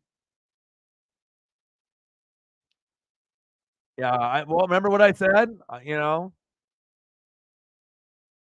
You better, yeah. Like I said, you're going to have to put him in to defeat whoever, but I don't know if he's going to be putting up 30 to 40. But that was amazing. I saw that on your bench, and I wouldn't have. I don't know if I would have started him with all the guys that you have because you want to kind of like wait and see approach. Does he get 10 or does he get 30 or does he complete the game? And whoever had him before was, I don't know if that was Sarah or whatever, but no one should have ever, whether it was Sarah or Megan or whoever had Kyron and dropped him. That was a bad move because as soon as he comes back and drops a 30, that could be a game like a league winner. Like that could be a league winner player if they hit with your other guys hitting at the same time. But I got you got Kyron, I got Jay Jetta. Haven't had him all year. So if I get 30 out of Jefferson, then I can match you guys. So I'm good. That's like I feel my running backs will be fine. And then I just have my big dilemma is Amon Ra, Jay Jetta, Mike Evans, Keenan Allen, 4 beasts. Who do I start out of 3? That's going to be my biggest dilemma. Mike Evans will probably be on the bench, but if he keeps putting up big numbers, I don't know what to do because all of them are putting up huge numbers. It's just, you would assume that Mike would be the one that I would swap with, but if his numbers are higher than some of the others, but that's a tough one. But normally, I would say Mike would be the first one to go, and it'd be Amon-Ra, Jay Jetta, and Keenan Allen, but I'll have to do it based off matchup. But it's exciting. Your boy, 10-2. I'm trying to go 12-2. Sarah next week. I think Seahawk talk. And like I said, after my second loss, I said I want to rip off 6 straight, and I'm almost there. So, well, he got 20 points. So he got back on my kind of better side of things. And Sam Howell is good for 17 or more every game. So regardless of, Sam Howell gets 3 picks or not, I can still guarantee 300 yards passing, a touchdown to 4 touchdowns, a pick to 4 picks. And at the end of the day, he'll have a little bit of a rush, and I'll probably get 17 even if he plays like shit. So I feel good that I have the 3. And I kind of wish I still had Kyler also, so that way I could have 4. But I don't know. I feel pretty good. Like if Mahomes put up an 8 against the Raiders, then I'd be really nervous because Dobbs has a bye next week. But I got Sam Howell, and he's consistent as fuck. So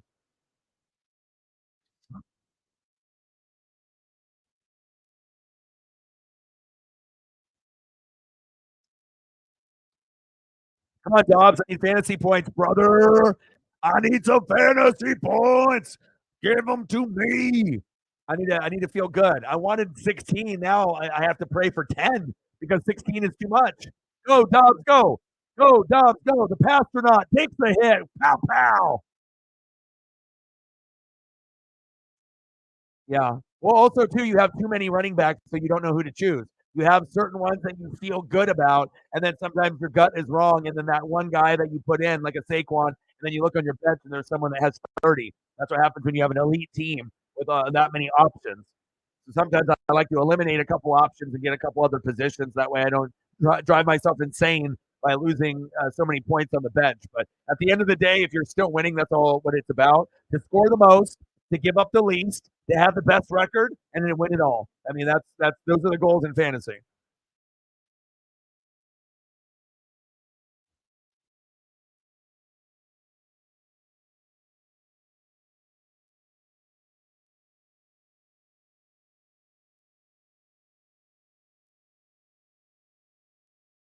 I was going full Mr. Miyagi right there. Daniel-san, let's go. Am I in the positive yet? It's 2 weeks. It's 2 weeks. The best of 2 weeks. So you go there, and whoever scores the most in the best of 2 weeks, and then the next 2 weeks after that, at the very end of the season, best of 2 weeks. So sometimes rivalry games will fuck you because you're playing a really good defense and a really good rival, and that's why people lose in fantasy at the end.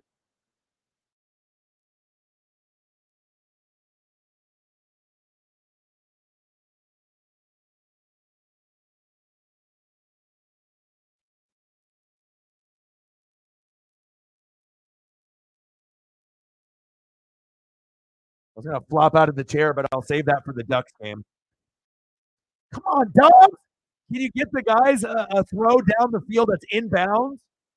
Golly, that could have been some fantasy for me and at least some excitement for us.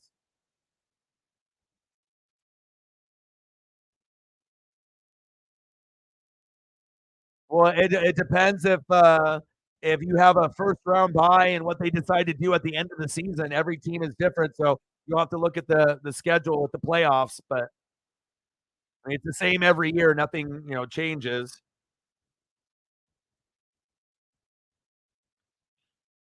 So we go to 14, 2 more weeks, and then 15 and 16, 17 and 18. And so best of 2 weeks, best of 2 weeks. And then that'll determine third place and then first place.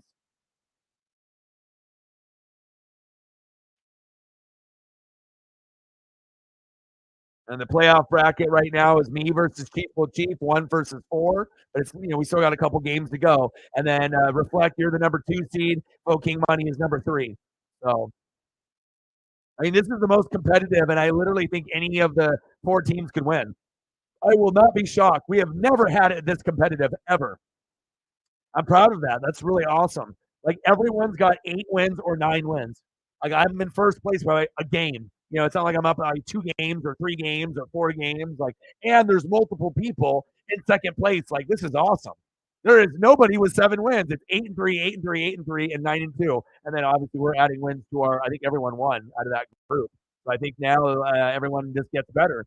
So what? Everyone's 9-3, and then I'm 10-2, and then we got 2 games left to see if you guys can catch me or pray that I lose, and then I don't have first place. So, but being first place doesn't mean that I get any special advantage. You know what I mean? Besides playing the number 4 team right away.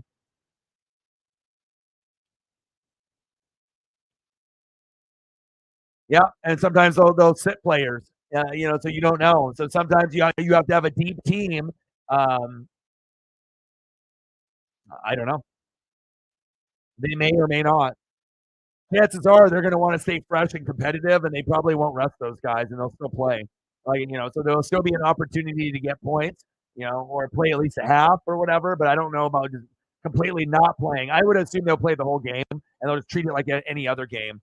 You know, extra win at the end of the season gives you good momentum, and it looks better on the scoreboard. 13 wins or 14 wins, which looks better, as far as the opponents, like, fuck, 14 wins, you know, so, but it's the same structure. The same structure has been how it is. And that's why, like, I've been doing this for 6 years. I haven't won it in like 3. And I've been like usually the first place team every year, but that doesn't mean that you're going to be first place in the playoffs. So that's what makes it like you don't know. I wouldn't assume that I would win every year. I feel I'm really, really, really good. But fantasy is a little bit of a crapshoot, a little bit of a luck, but also skill to draft well, pick up players on the wire. That takes a special skill set. And then putting in the right lineup, that's another skill set. And then just a little bit of luck when you hit the playoffs and hope that you're one of the 4 best teams. So it's not as like, oh, I'm the smartest. I made the most moves. I did the most work. I'm winning automatically. Like, I could end up finishing in like fucking 4th place. Like, a lot of times when I end up losing, I get fucking really bad matchups, and it's like red, red, red, red. Like I had one last year, legit. I had 8 out of 9 red, and then the ones I had on my bench, I think I had 3 red on the bench. Like, and there was a couple like neutral, but I didn't like the matchup as much as the red matchup. So I was like, fuck. I mean, how are you supposed to win when you got 8 out of 9 red? Like even defense or kicker is fucking red. Like, golly. But so it's like sometimes fantasy makes you like you have to grab that random player and then roll the dice. Sometimes people do that. So it's like you have this player that you never would roster, but you have to pick them up for only 1 week, and then you pray that they get to like 30, and then if they hit, you win. Like like that crazy mentality. Like you have a normal player that's always on your bench or in your starting lineup. You put that guy on the bench and you trade him for a guy that you never would roster, but you're just going for like I'm calling black 9. You're at roulette or whatever you're doing, blackjack, and you're just hoping that it works out. And sometimes people have won fantasy championships that way, and obviously people have lost a lot, that way too. But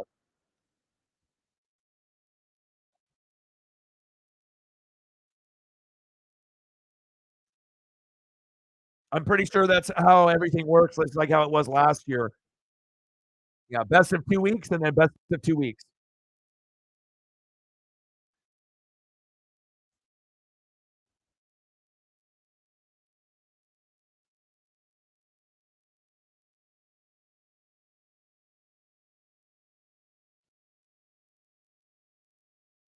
Playoff teams for 2 rounds, 2 weeks per round. Playoff seeding tiebreaker, total points 4, and home field advantage none.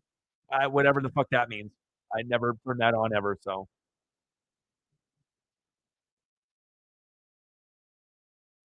yeah, so you're the one that would be probably fucked the most, just to be honest, because like the better players you have on the better teams, that ends up sometimes fucking you because you have a good rivalry game set up, or they may be so good, like Super Bowl good, that they may rest their player or 2, or the starters in a possible game. So you got to make sure you have a good bench to replace.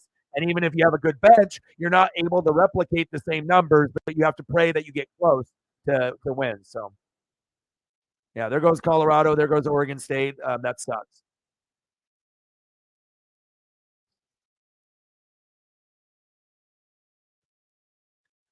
Who are the Mariners? I don't know. Me and Reflect don't know who that is. Mariners? What's that? Yeah, the team. Mariners. Oh, that team that never spends money. And Blake Snell's from the Seattle area. Nah. Otani. Nah. But what, hey, let's trade Eugenio Suarez away for 2 bags of chips. Yes, great idea, Jerry.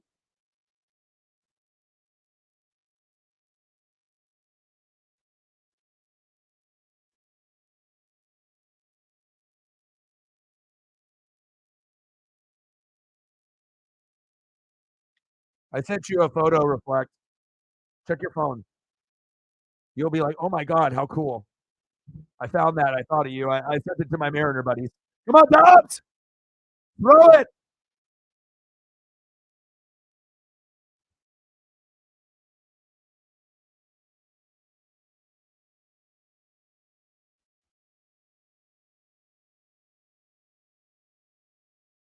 Let's go. Colton Wong is coming back. You better be joking. La Stella? Oh my god.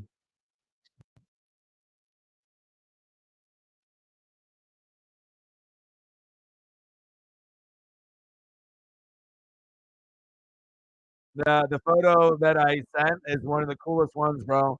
Randy Johnson, Patrick Ewing in a baseball uniform at like the All-Star game or something. It is incredible. And it's black and white, so it's like super epic. Hawkinson's like, give me the damn ball, dude. And this is a prime example of seeing a Minnesota offense look awesome, for like a month. And then with Dobbs coming in, oh my God. And then all of a sudden realizing that the offensive line fucking stinks. And if you get a good D line, you notice it. But it doesn't happen all the time because not everyone has a good defensive line. And then all of a sudden you get a 9-3 game when we should have a game that's like, I don't know, 28-23. I mean, God, what is this?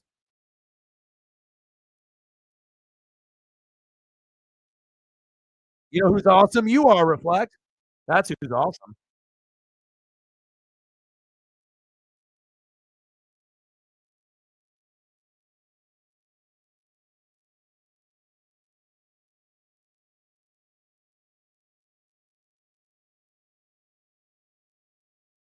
Fantasy football alert. Joshua Dobbs might get me into the positive. How would that sound? I'm at -1 and we're in the fourth quarter with 6 minutes left. Is that good? I got 147 yards and 4 picks. I am lighting it up. Come on, Dobbs. Let's go to Hawkinson so that way Sarah can get some fantasy points. Huh? Shotgun set. Dobbs.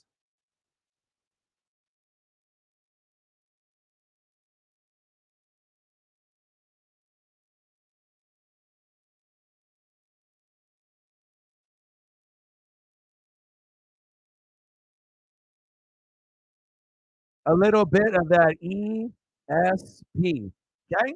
You ask, right? They listen, the sports gods, and they say, okay, let's make it happen right away. Boom. 5 seconds later, Dobbs, Hawkinson, touchdown, fantasy points for Sarah. Boom, ESP, first down, touchdown. You're welcome. That's how we do it. Sports gods, they know. Thank you, sports gods. I love that. I was going to say, I got to have at least 1 or 2 ESP moments before the game is over. Could have been Addison or KJ Osborne, but your boy just knows. You say it, and then it happens. Bang! I wish I could have gotten that for you earlier, so that would have been the second one. Ewing is doing with Randy because Ewing is dressed up in the Mets because the All-Star game is in New York, and they invited him to wear a Mets uniform because he was so big on the Knicks in the 80s. So they said, hey, would you like to dress up and be a part of this festivities?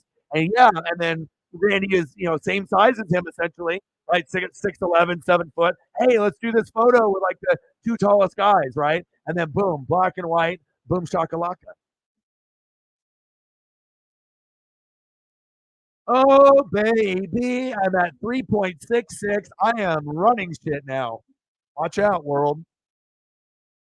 5 points. I might be able to get that for you, but if it goes into overtime, there's going to be an opportunity for like more to happen, but it's got a 10-9, not a 10-10 score, so that kind of screws us. Um,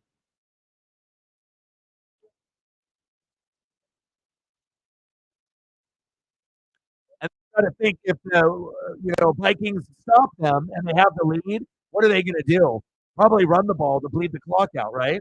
So they're not going to be passing the ball. So essentially, if you have that mindset when you're ahead and you're going to run, less opportunities for Hawkinson, even if it's only 5 points. And then you got to play that one throw to get that one first down goes to him, and it's long enough to get you 5. Unless you get extremely lucky and it ends up being a tutty. But like I told you before, asking the sports gods every week or every game is, they're not going to listen every game. I mean, they may listen to me, but hello, ESP for you. Anthony in the building. What's good? Raiders. We just had a nice little prediction with Hawkinson in the touchdown. Like weird because like I'll get like a sense of things, or I'll be like the OC and I'll just lock in and I'll be like looking at the defense on like where I would want to put the football and who's lined up near there. And sometimes I'm right, sometimes I'm wrong, but a lot of times I feel I'm on point. That was a nice one. I've been on a heater lately too, getting the Cortland Sutton win for you, getting reflect the numbers that he needed, really aggressive numbers, but we got them. Hawkinson touchdown. I mean, I wasn't going to be able to get you a fantasy win, it doesn't look like, but you never know. Like I said, you're going to have like one catch opportunity. It's going to be like run, bleed the clock. And then that, like, oh, we need a first down. And then you got to hope it's like a 30-yard catch. And then, I don't know, and go from there. But so almost essentially you need like 2 catches, but I don't know. Like for 5 points, that's like 50-yard catch. I don't know if that's going to happen. 20 to 30 yards? Maybe. 50 is a little aggressive. And that's like he breaks away somehow. But at least I got you the tutty. 83 to go. Cheeseburger, no cheese. Nuggets, no sauce. Soft drink, no ice or drink. God, if this was a close game and I would have lost this because fucking Dobbs put up a 3, oh my God. Shotgun set, field, screen pass. Where are you going?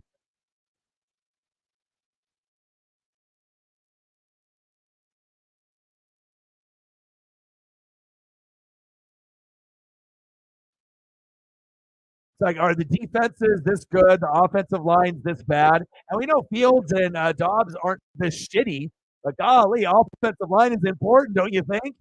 Gosh, when you have offensive line, we don't have these problems. When you don't have offensive line, what the fuck are we watching? That's the difference. Like, these are professional teams? That's why you invest in the offensive line. Go Fields. Oh, he fumbled.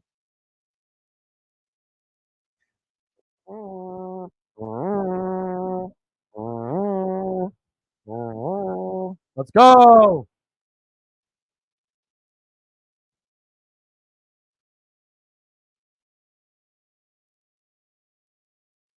Penalty decline, first down. Yeah. Well, I told them, dude, I was like, I felt real good this week. Like I said, I already knew I was going to win too when I got 23 out of Miami defense. I scored the most, and because I pre-planned that like 3 weeks ago, grabbing Miami for 2 games against the Jets, regardless if it's Zach Wilson or not, thinking that I could end up getting more than 12 and as high as 20, and they even exceeded my bigger expectations. They got 23. You get a fucking 23 on defense, yeah, you probably won, right? Keenan Allen raked, Laporta raked, Evans raked, Amon-Ra raked. But also, too, I knew I was going to win because Montgomery, Amon-Ra, and Laporta all went off on the Packers. The Packers won, but I got my fantasy points on Thanksgiving. So I was like, you're not beating me. I was like, you might still have 20s everywhere. I'm going to find a way to beat you. And it's all about getting as many guys to hit. The closer to 7 people hitting, the better you are of winning. And then sometimes you need that 8th and 9th to cap it off. And then if you get 30s, then the more 30s you have, the better that you're going to do. Or unless you have like 5 or 6 that have 20 plus, then you're like, oh yeah, I'm raking. So, and there's usually one spot that shits the bed, sometimes 2. But I also have Jets defense too, and they got a 12. So I was a win-win situation for me. It didn't even matter one or the other, and I'm going to keep both. So, and then it's just sad that Miami had that serious injury there on that turf with one of their superstars. But I still feel that I can use both of those defense the rest of the way. Favorable schedules too, so you got to look at that shit, early on. That those little subtle details, and you notice that, and like it's not like Miami was shining; they were like the 17th ranked defense. But when I saw that on the schedule, I was like, this is my grab and do something, that I think that could work, and then letting that elevate the team. So I don't give a shit what anyone says. Anyone that sees a 20 or a 30 on defense, you're like, fuck. Like running backs and wide receivers and quarterbacks and tight ends, but kicking and fucking defense, and you see like a 40 combined, you're like, oh shit. Or like a 30 to 40 combined on defense and kicker, you're like, fuck my life. What happened? And then your kicker and defense combines for like 5, and you're like, oh shit. All right, 10-9 Vikings. Give it to Hawkinson, baby. Give me some fantasy points, baby. Let's get Sarah a win, huh?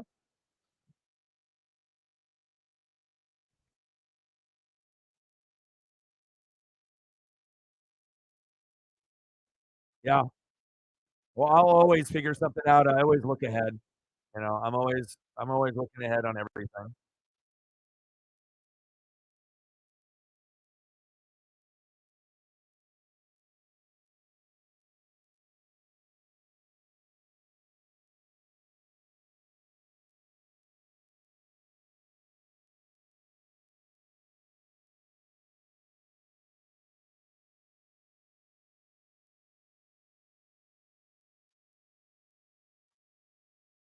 Yeah, we'll see how it goes, man. We will see. But I always look ahead. That's my main strategy. I always look ahead like 2 weeks. So that way I look to see what's going on, and I look at the trends and where people are ranked, and I always try to scoop up a gem a week prior to make sure I have that advantage. Like I might not need the player now, but I'm going to use him next week. So I grab him a week in advance or 2 weeks in advance. Like, do I really need the Dolphins Z right now? I could use another running back or another, wide receiver, but it's like sometimes you sacrifice a spot for something that's going to hit, or you're hoping. But I'll say 23 points was good on my end.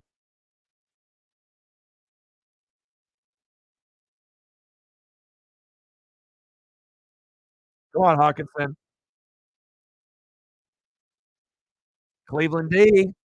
I had Cleveland D. We all, like I said, a lot of the elites, right? We're sharing pieces. Like one person has them, they drop them, the other person picks them up. You need 5 points. 4 and some change, technically. You don't even need 5, but now they're punting. It's like, I don't know. It's like, I think it was a little bit too much to ask. Nothing happened in the first half. I mean, if it's a regular game script, you win. If it's a regular game script, I get 16 to 25 with dogs, but I'm stuck with 3.62, whatever that means. It's a foreign language to me. But Hal did great. Mahomes did great. So if a quarterback has a shit, couple weeks, I got 2 other guys to typically choose from. So I'm really happy that I made that move. If you can't trust your quarterback, give yourself more options. And now the wire for quarterbacks is dog shit. Like, there's nothing left unless you want to do like DeVito.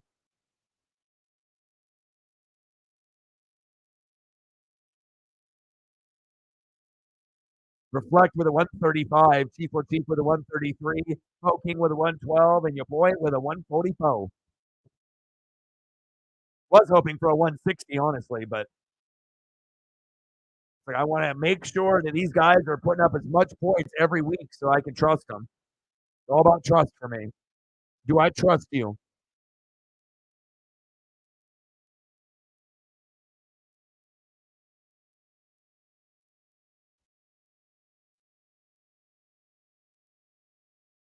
And it will be interesting to see like the Justin Jefferson Dobbs connection, because if I can ride that wave, then that's going to get me extra points. If they can get hot together, but we'll have to wait 2 weeks. Yeah, that was good. I had Purdy at one point on my roster too. Hell, I had CJ Stroud. Hell, I've had almost all the players that you guys have had. If you guys dropped or I did, well, most likely one of us scooped it up. Like, yeah. And sometimes I just have to go with the hot hand. And I wasn't going to get rid of CJ Stroud, but I got to a point where I got injuries and I had to let him go, and I didn't want to. And I had to just go with Mahomes. But that was going to be my backup. So I could have used Mahomes, CJ, and then I would have grabbed another one on the wire, maybe like a Howell. So, but it's okay. It makes it fair where the quarterbacks are distributed evenly. And I got three, and Fo King's got Trevor Lawrence and that, and you got Purdy and Jalen. So Chiefs got Josh Allen. So we'll see who the top dog is. I mean, it's going to be whoever puts together the best lineup and gets lucky. I mean, that's really what it comes down to. Is like we're all smart and we know what our gut tells us, and sometimes we shine and sometimes we shit the bed and we leave shit on the bench and we fuck up and and sometimes the unthinkable happens, you know. But if you got me on your side, you always can get that extra dub. Like, oh, I have 90 points on the bench. Oh, you want Reflect to win? Oh, okay. Well, how about you let him win by like 0.6? It won't be crazy, but he needs like 25, 30 points. Have him barely win. How's that sound? I don't know about that. Well, just do it. And they're like, okay. The Cortland Sutton one was nice too. But again, I mean, I've been watching Denver all year, so I know exactly what kind of plays they run. And that's what happens when you watch more film and you watch games, tendencies, and you know where people are going to go at a certain point in the game. You've seen it before. They're going to do it again. You're like, oh, I'm in the red zone. Where should I go? Jerry Jeudy or Cortland Sutton? It's kind of a no-brainer. Like Cortland Sutton doesn't have to be a top 5 receiver, but he's hella reliable.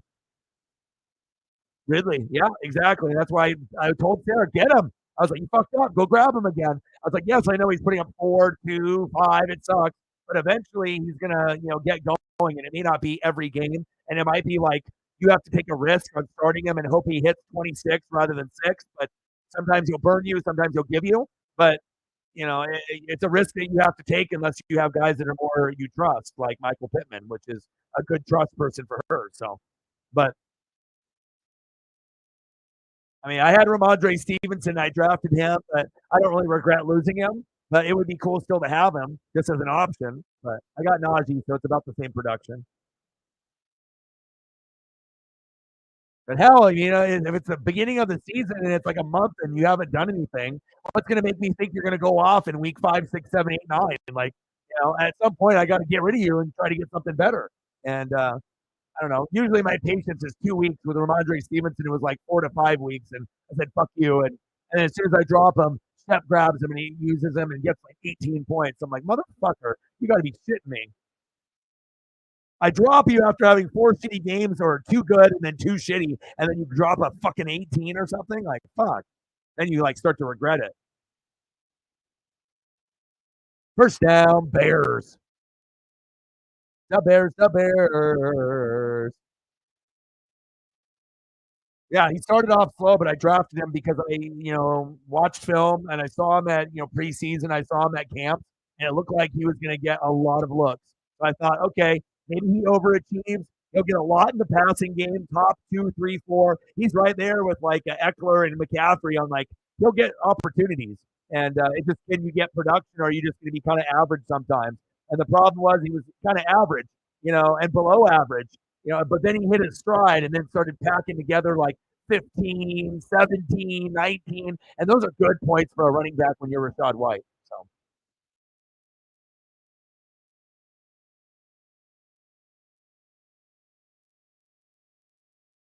I know it's crazy, right? And then I said paired it up with Montgomery. I go for guys that I like, like you probably won't see me with any Green Bay Packers on my squads ever, but like I go with who I think is going to be good for that year when I draft them. And then sometimes I'll double up and triple up if I have a really good vibe or if it allows me to do that, and then I can win championships that way sometimes.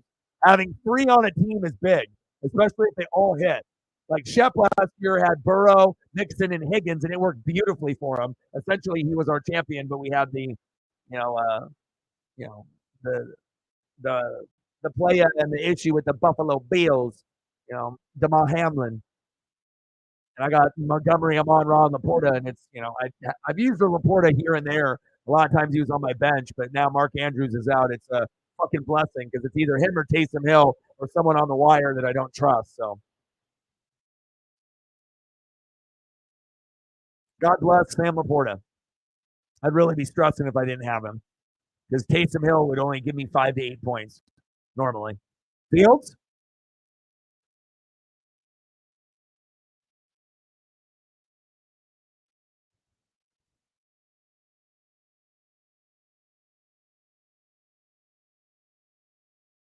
Wow. First down, Bears. Are they trying to win the game? How many extra points do I get in fantasy when I hit 3?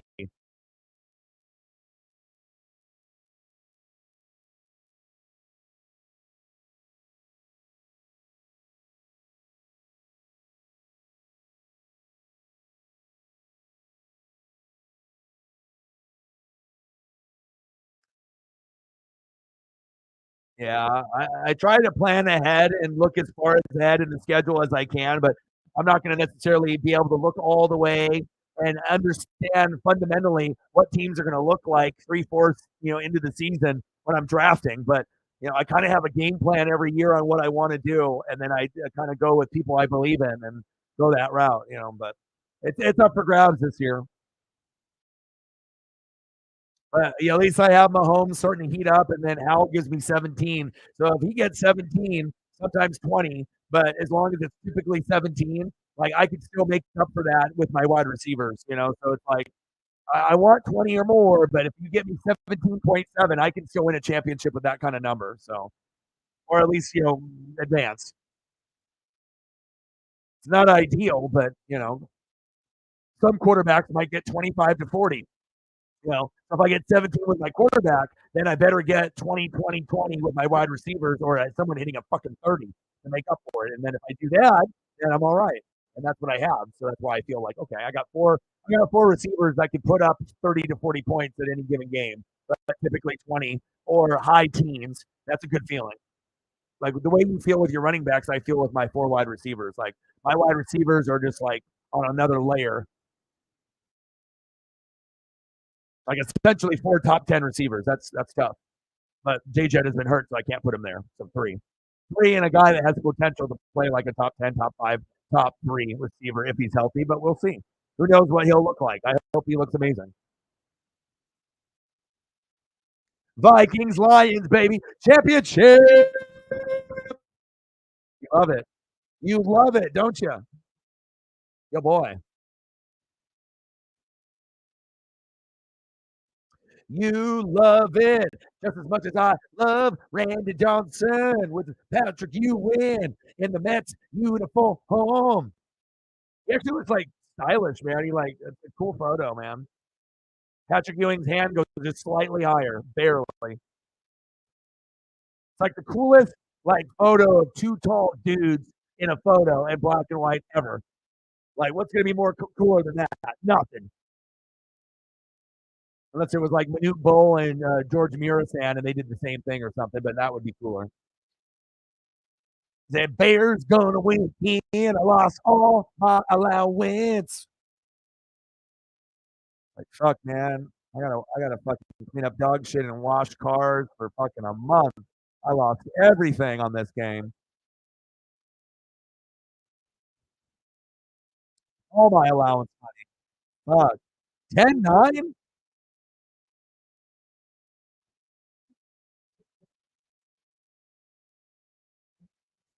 Yeah.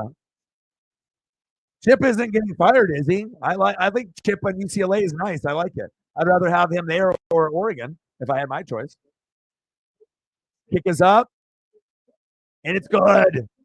Now you got to hope that a 50 or 60-yard bomb, Hawkinson catches it, they get to field goal range, kick the field goal, win 13-12. So this is your chance to get that big play. You got to pray to God that it's not Addison that catches it and it's Hawkinson, and boom shakalaka, you win. You see how I just talked that into existence? You hear me?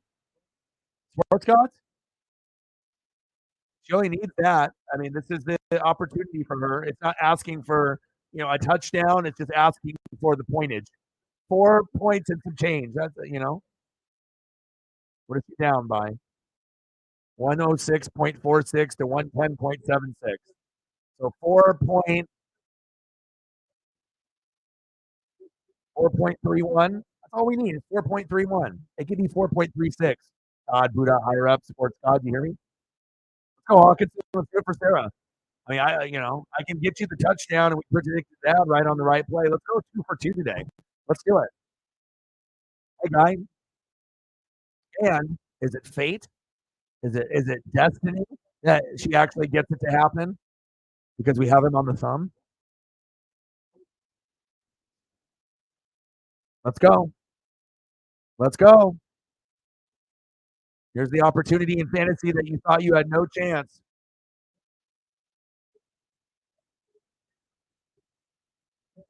Nice return. And you're going to have a chance for that one deep. It's so crazy how fantasy and things are in real life. Like you think that you're going to lose, and then all of a sudden, like you get presented one last shot that you didn't think that was there, and you have a chance. Like it's like in life, you have a chance always, but you have to recognize you have a chance. Like 5 seconds left, you got a chance. Like even if they don't get the touchdown, I mean, you're not going to be able to get the field goal either. It has to, be like a special play, but you got to play that Hawkinson catches it. The chance of it happening is like 10%. 10% chance right here. Wow, they didn't even go to him.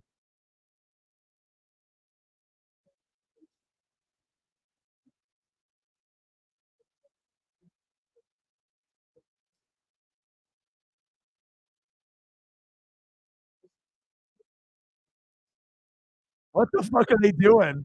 These guys are crazy. These guys are crazy. 10 laterals. And now it's over. Damn, sorry. They couldn't do it because he didn't even throw it. They did the whole, trick play jump off. He's Hawkinson got one. Uh, that sucks. 110, 7-6 to 106, 4-6. Your 5-game win streak didn't happen, but and honestly, the big reason why you lost, right, is not necessarily because of what happened there. The reason you lost is Gus the Bus only gave you 4.7, and Jalen Warren gave you 7.2, and normally those guys are giving you 15 to 25 each. Like Jalen will give you 10 to 20, and lately, and Gus would normally give you 10 to 30. So if you're only getting like 11 combined with both guys, that's why you lost. If you would have just got a little bit more from each guy, boom, you win automatically. So sometimes players have bad games, and it was just unfortunate that you had Gus the Bus and Jalen literally have like the worst games of their season together. But you should have had a 5-game win streak, but it is what it is. So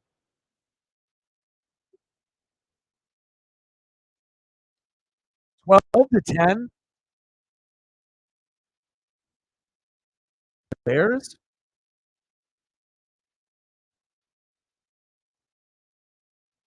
Yes. Well, nobody scored. I mean, do I? I'm not even. I don't even. I don't even know if I'm in the green in fantasy. What did I get? Oh shit! I broke a record. 145.4 to 118.14, and Dobbs gave me 4.5. Let's go. 4.5 and 6 with my kicker, which is absolutely terrible. And I still got a 145. I'll take that, but it sucks. Sucks. 4 out of 5 for Sarah, though. That's huge. Like I said, if she could have just gone on a little bit of a run, won 2 games, 3 games, and went like a little bit below 500, 3-4, and then you rip off 4, and all of a sudden you're probably in the playoffs as that number 4 team. Juice is like looking at all his losses right now, counting them on his fingers. Madison, no TD, and okay, that's the dog shit money. And then okay, and then this guy didn't get a DJ Moore didn't score, and then that was my allowance. Now I got to borrow money from my brother or steal it from him while he's sleeping. Um, now I can't pay my phone bill. Next week on Monday night, Bengals and Jags, but it doesn't have Joe Burrow, so the Jags are gonna do really really well. You'll see. You'll see. Tomorrow we're going to be doing the Kraken. And congratulations to everyone that won in fantasy today. Sarah, almost. But you won 4 out of 5, which is a huge accomplishment. And then tomorrow we're going to do the Kraken versus the Chicago Blackhawks. Connor Bedard, number 1 pick. Oh, boy. So we'll do that. And then we'll figure out maybe an NBA game on Wednesday. And then Thursday night football, and then Friday, Pac-12 championship game, Washington Huskies, Oregon Ducks, Las Vegas, Nevada. It's going to be sweet. But I appreciate you guys very, very much. I'm going to go spend time with my pup. And I did 4 reaction videos today based off the highlights. All of them are on Twitter. Only 3 are on YouTube. The Bills and Eagles, for whatever reason, they hated on me on that, so you can only watch that on Twitter. But it's good. It's 20 minutes long, and it breaks down all the 4 quarters. And the essential highlight package is around 19 minutes, so I didn't really talk a whole lot above and beyond. Just called the game as I saw it. But I ended up doing the Saints and the Falcons, Jags and the Texans. Amazing game. I would recommend watching that. Chiefs and Raiders, and then obviously the Bills and the Eagles is on Twitter/X. And then we'll wait for those to marinate a little bit, and then more people will watch them, and then I'll do maybe a couple tomorrow. And then we'll go from there. So I hope everyone had a great day. I love you and appreciate you. Sorry to those people that fell just a little short in fantasy, Sarah, but at least you got the Hawk touchdown to make it at least a little interesting. But blue mediocre teams, that's what it is. But I love you guys, and I appreciate you guys very, very much. Shout out to everyone on Twitter X that watched, as well as YouTube, and the people that spied on Twitter X as well on me. What it do. And thank you to everyone that donated, commented, shared. Shout out to you, Reflect, and everyone else. I love you and appreciate you. Reflect and Juice and Matt Payton and Sarah and all the goats. I love you and I appreciate you. And hopefully we'll get a little bit better tomorrow, and we'll go from there. And I got one question for you. Who talk sports like us? Your boy Ryan, Northwest Sports Fanatics, and I'm out. Gang.